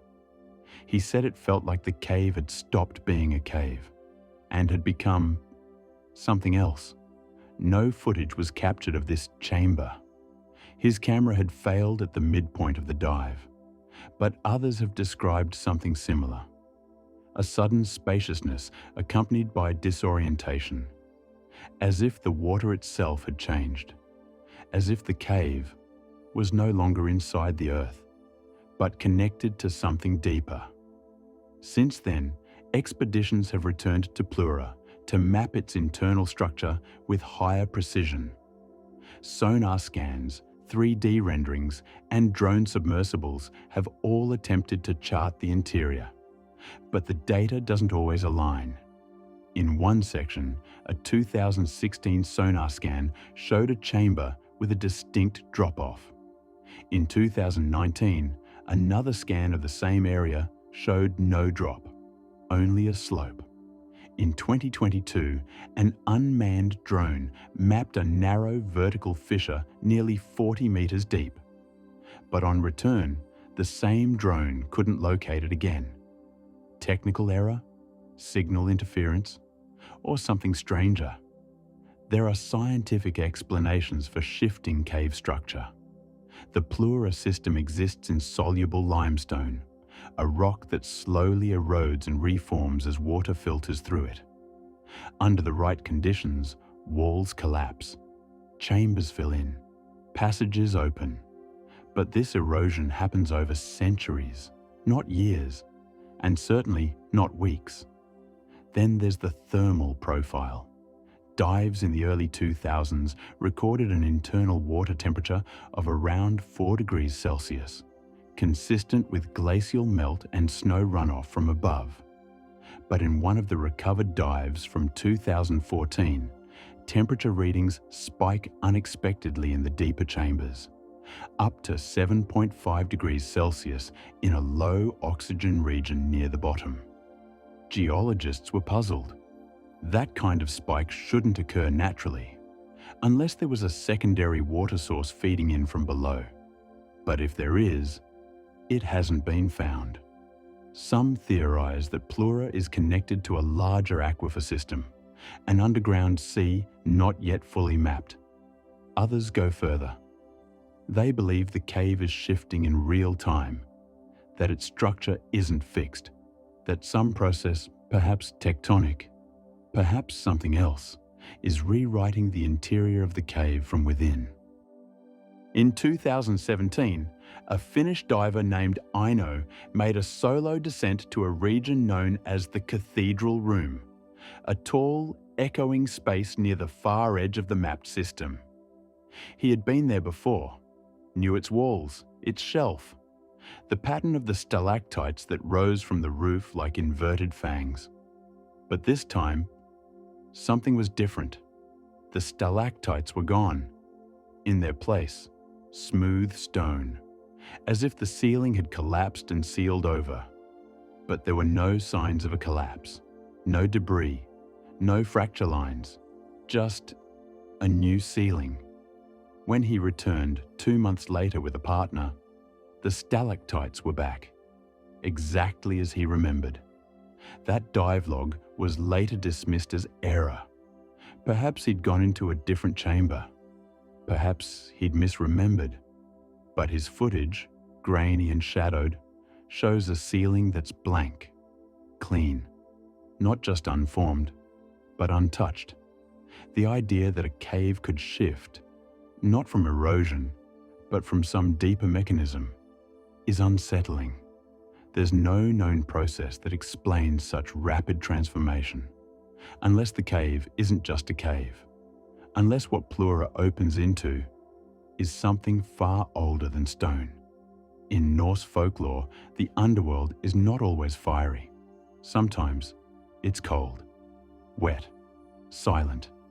Helheim, the realm of the dead, was said to lie beneath the roots of Yggdrasil, the world tree, and its entrance was not marked by fire, but by stillness, a frozen place where the lost wander. It's easy to dismiss mythology when standing on firm ground. Harder when you're suspended hundreds of meters below the surface, in absolute blackness. In 2020, another team ventured to map the deeper regions using an experimental sonar drone, one capable of autonomous movement and return. The drone transmitted data for 17 minutes, then went silent. No signal, no ping, no return. It was equipped with a fail-safe beacon designed to activate if contact was lost. That beacon never triggered. The drone was never found. They called off the search after 3 days. But divers reported something strange. In the area where the drone was last seen, there was a new corridor, narrow, angular, and cold, colder than the surrounding water by over a degree. It ran for about 20 meters, then ended. But the sonar showed it continuing, not in a line, down, like a shaft, straight into the earth. No one has descended that shaft, not yet, but the data is there. So are the questions. Why do some corridors in Plura disappear? Why do others appear in their place? And how is it possible for a mapped chamber to change its dimensions without physical signs of disturbance? There is one final detail.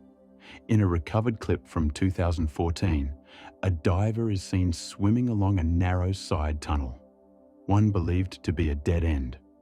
But in the video, he turns and finds another chamber. He doesn't enter it, just points his light inside. There, briefly caught in the beam, is something that looks like a shelf, or perhaps a ledge. On it, a shape, too dark to see clearly. It doesn't move, but its outline is strange, curved, like a crescent. Some think it's a trick of the light, a shadow. Others aren't sure. The diver didn't mark the location, and when others tried to find it, the tunnel ended in solid rock. But the footage remains, as do the rumours. That Plura cave is not just a system of water-carved stone. That something else lies beneath Norway's northern valley. Something that shifts when we're not watching. Something waiting, cold, silent, unmapped.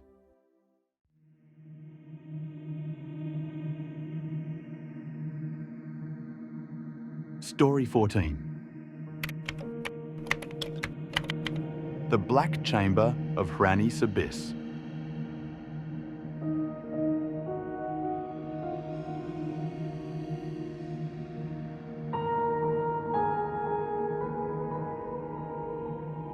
Sinkhole mysteries lie buried in silted corridors or hidden behind collapsing limestone walls. Some vanish into vertical silence.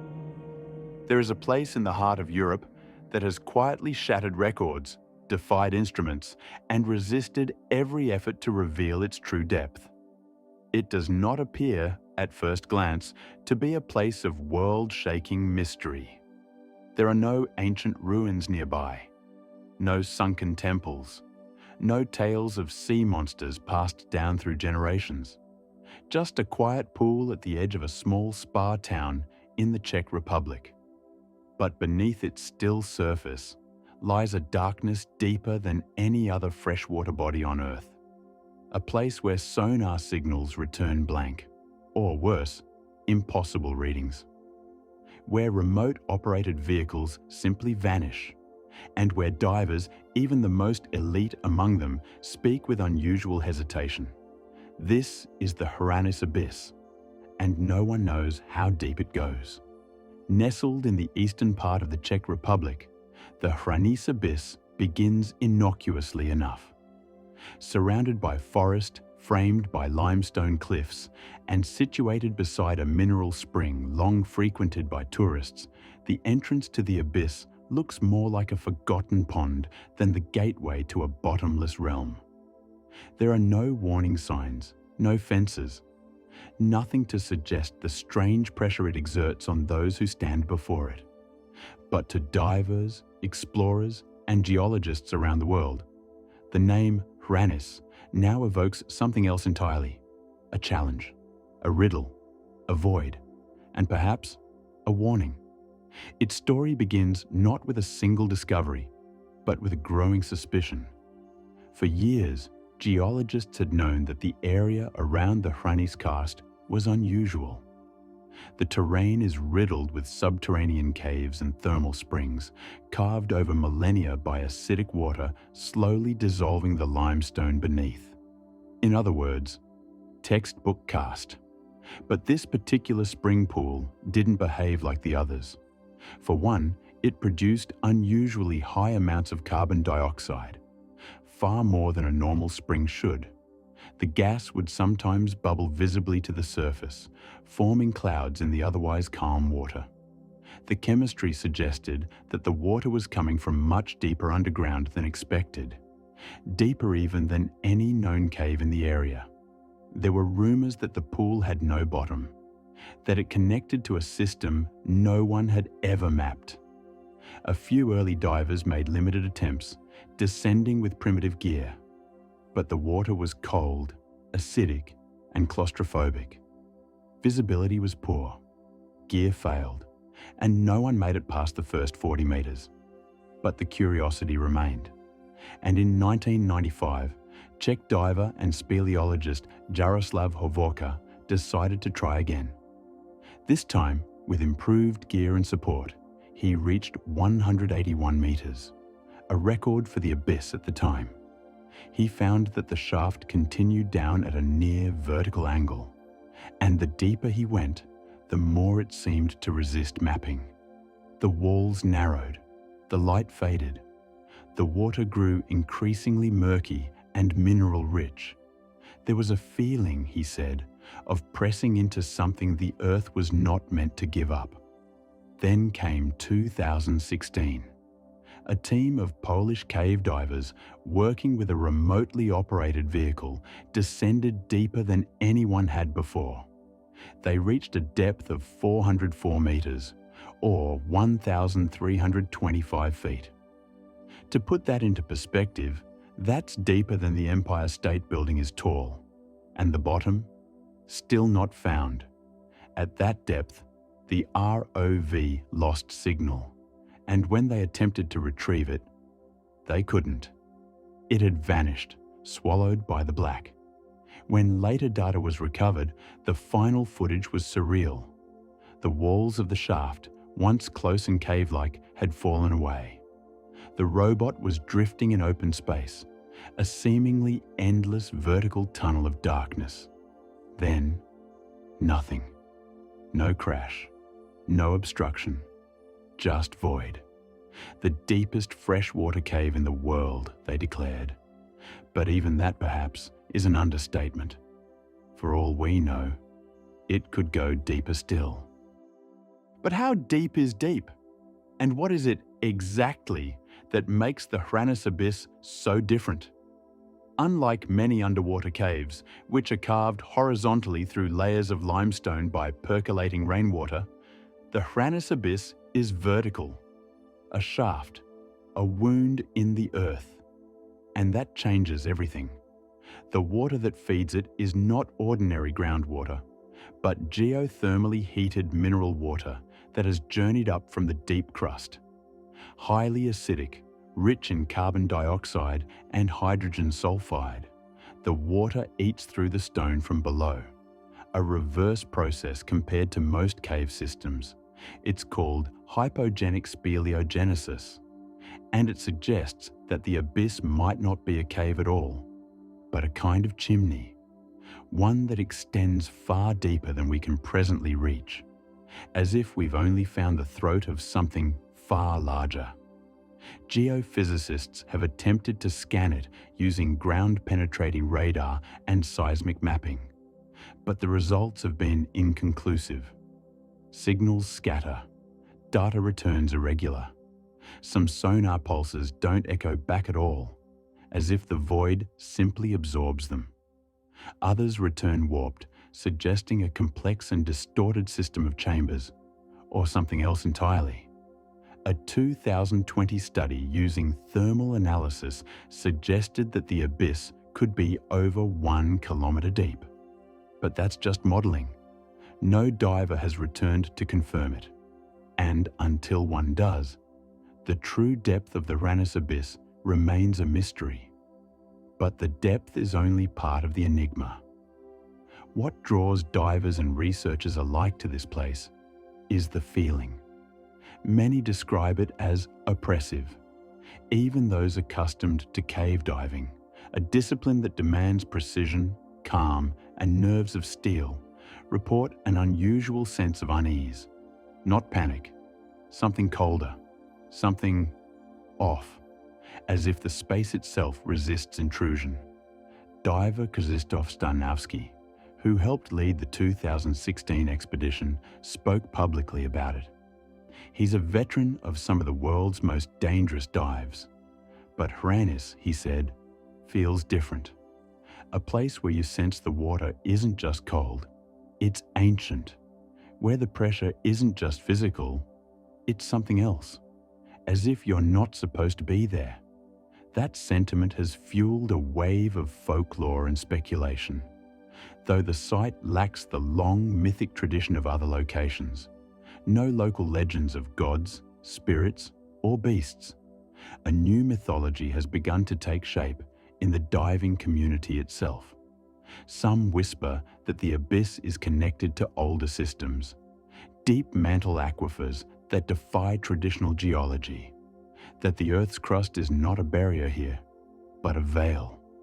Others suggest more esoteric ideas, that the void at Hraniss is a kind of terrestrial event horizon, that its structure, cylindrical, steep, narrowing then widening again, is too symmetrical to be accidental. One fringe theory holds that the abyss is not natural at all, but artificial, a remnant of something not built, but bored, a shaft left behind by something. If true, and it must be stressed, there is no evidence to support this. It would suggest not only that Earth's deepest freshwater shaft is not a cave, but a design, a vertical corridor to somewhere else. But even among skeptics, the strangeness remains. The instruments that fail without warning, the robotic vehicles that disappear, the way sonar pulses bounce back late, or not at all. It's as if the abyss has its own physics, or its own rules. Some divers have reported optical illusions near the bottom, a sense of spatial disorientation. Others mention auditory anomalies, the sound of their own breathing echoing in odd rhythms, as if bouncing off surfaces that aren't there. And always the same emotion, not fear, not awe, but intrusion. You don't explore the Hrannus abyss, they say. You trespass in it. Despite these warnings, research continues. In 2022, a team from the Czech Academy of Sciences began investigating the gases rising from the abyss. They found that the carbon dioxide levels were consistent with volcanic sources, suggesting the water comes from even deeper within the crust than previously assumed. If so, the abyss may not end in rock, but connect to deeper geothermal reservoirs or tectonic fractures that continue for miles. A sort of freshwater chimney that reaches into Earth's lower crust, or perhaps further. This raises a sobering possibility that the Hrannus abyss may not be a cave in the traditional sense, but a fracture, a weak point in the crust, and that one day it may change, expand, or collapse. Already, its chemistry is shifting. Mineral deposits along the shaft walls suggest ongoing change, not rapid, but steady. A geological breathing. Not a closed space, but a living system in motion, which raises another question. What happens if, or when, it opens? What new spaces might become accessible? And what might rise, or fall, through them? There are no legends here, no carved warning stones, no old wives' tales of monsters below.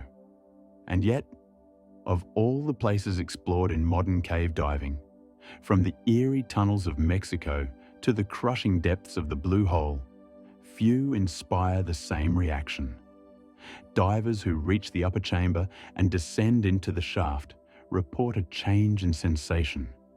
The water thickens, the light shifts, the walls begin to fall away, and then only blackness, the sense of being held in space, of descending not into a cave, but into absence.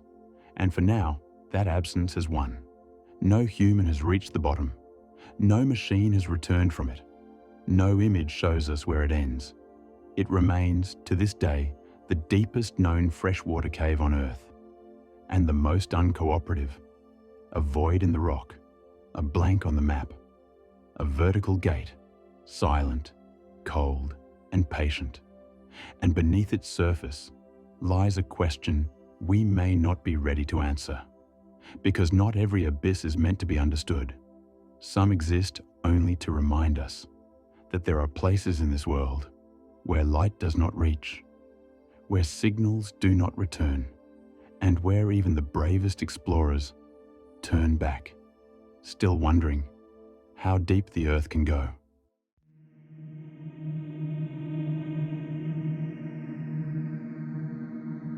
Story 15. The flooded volcanic tubes of Lanzarote's Atlantida Tunnel.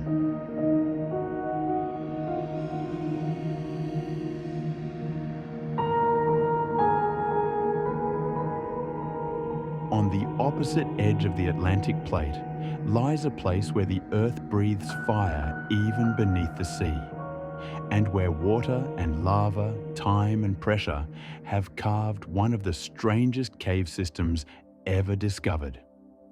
Not all underwater mysteries stretch downward in a straight descent. Some wind, and some wind so far and so silently that even seasoned divers report losing all sense of direction, as though the cave itself is folding in on their perception of space. From the lightless chambers of the Challenger Deep, we now drift eastward to the blackened volcanic shores of the Canary Islands, where molten history hides beneath the waves, and where Europe's longest known submarine lava tube, the Tunnel de la Atlantida, begins its slow, disorienting crawl beneath the ocean floor. They call it the flooded volcano, but its story is stranger than that. The island of Lanzarote does not greet you with lush jungle or fertile green, but with silence and stone. It is the easternmost of the Canary Islands, a chain formed by millions of years of volcanic upheaval, battered by Atlantic winds and burned into shape by fire. Lanzarote is all shadows and ash. Its hills are rusted black and deep red, and the soil underfoot crackles dry. There are no rivers, no lakes, only basalt, salt, and silence. But this barren landscape is not lifeless. The entire island is built atop a complex network of ancient lava flows, tunnels that twist and coil like arteries beneath the hardened skin of the land. And hidden among these is something truly unique, a volcanic cave that stretches beneath the sea, longer than any other known in Europe, and filled with secrets that defy both geography and sense. It is called the Tunnel of Atlantis, the Tunnel de la Atlántida, and it begins not with a plunge into the ocean, but with a hole in the earth. The entrance is known as the Cueva de los Verdes, the Green Cave. At first glance, it's nothing unusual. A wide fissure in the volcanic landscape, dry air, streaks of brown rock scorched and frozen in time. Tourists can walk its upper chambers, a carefully lit labyrinth of rock formed during the last major eruption over 3,000 years ago. But deeper inside the lava tube, far past the public walkways and safety rails, the ground begins to dip and darken. And there, beneath the surface, hidden behind a collapsed section of tunnel, lies a shimmering void, an opening into water, cold, still, and perfectly clear, like liquid glass laid over stone. This is where the Tunnel de la Atlántida begins. And for those who dare to enter, it offers no light, no sound, and no guarantee of return. At over 1,600 meters, more than a mile in length, the Atlántida Tunnel is the longest known submarine volcanic cave on the planet. It was created not by collapse or erosion, but by fire. Thousands of years ago, when the Monte Corona volcano last erupted, lava poured toward the coast in a seething black tide. As the outer surface of that flow cooled and hardened, the lava beneath continued to rush forward, forming hollow channels as it drained away. One of those channels reached the sea, and where the lava met the ocean, it kept going.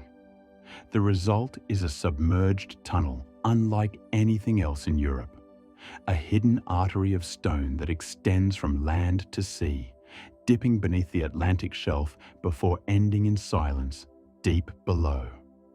Divers who've entered it describe an experience unlike any other. At first, the water is clear, so clear in fact that visibility often reaches over 50 meters, giving the illusion that the diver is floating in midair. The walls are smooth, arched in places like a cathedral. There are no sharp edges, only the fluid, sinuous curves of molten rock cooled in motion. But as the diver moves forward, deeper into the submerged section, the sense of reality begins to shift. Navigation instruments falter. Light behaves strangely, bending, dimming, shifting hue. And somewhere along the way, many report the same sensation: disorientation, as if the tunnel itself were not fixed in space, but moving around them. It's not just a feeling. Over the years, numerous professional cave divers have documented unusual phenomena inside the Atlántida tunnel. The first is magnetic interference. Compasses, even digital ones, often behave erratically deep inside the cave, especially near certain bends where volcanic iron deposits are thickest. One diver described watching his compass spin slowly in a full circle, while remaining perfectly still.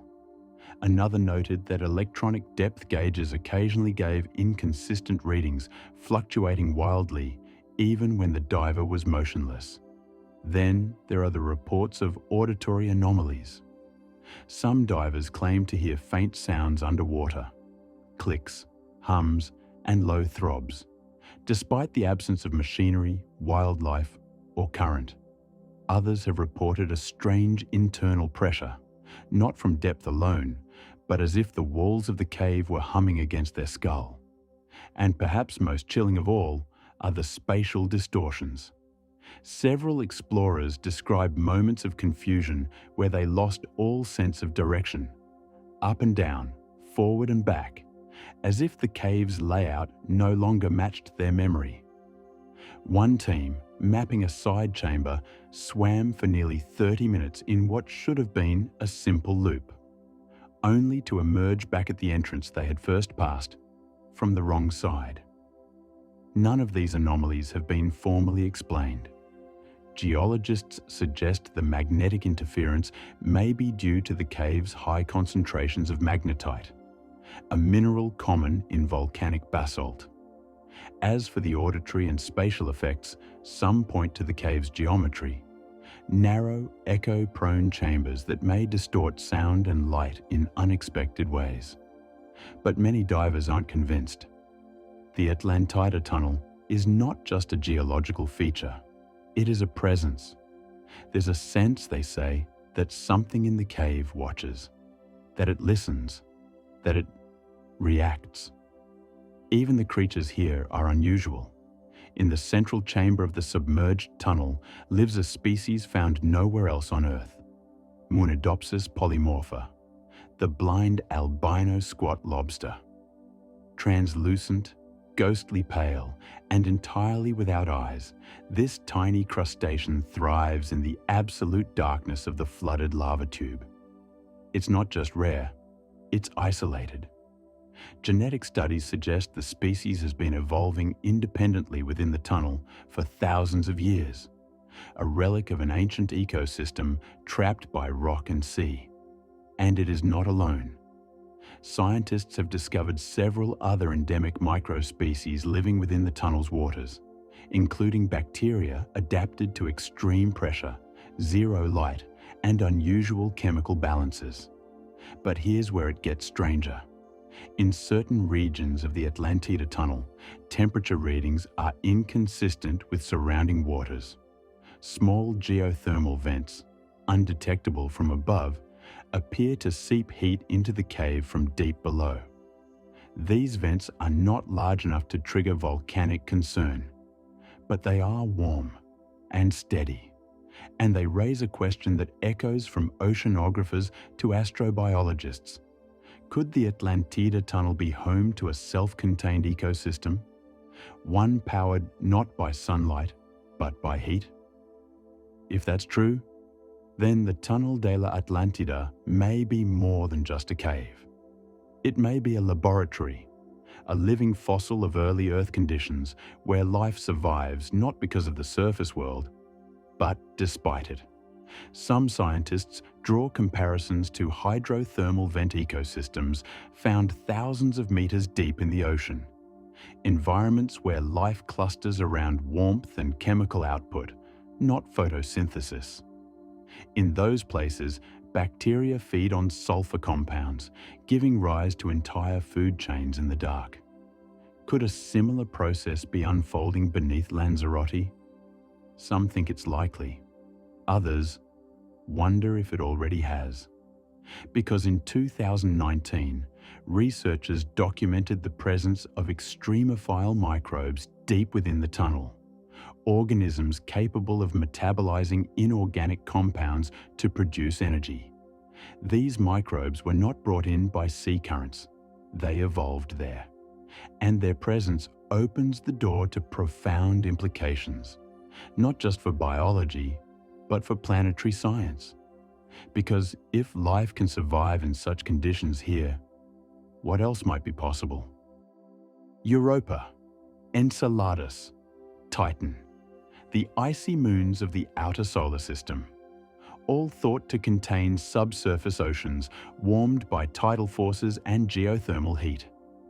If volcanic tubes like Atlantida can support life deep beneath a frozen surface, then the theory that alien life may exist beneath the ice of other worlds becomes just a little less far-fetched. And that brings us back to the tunnel.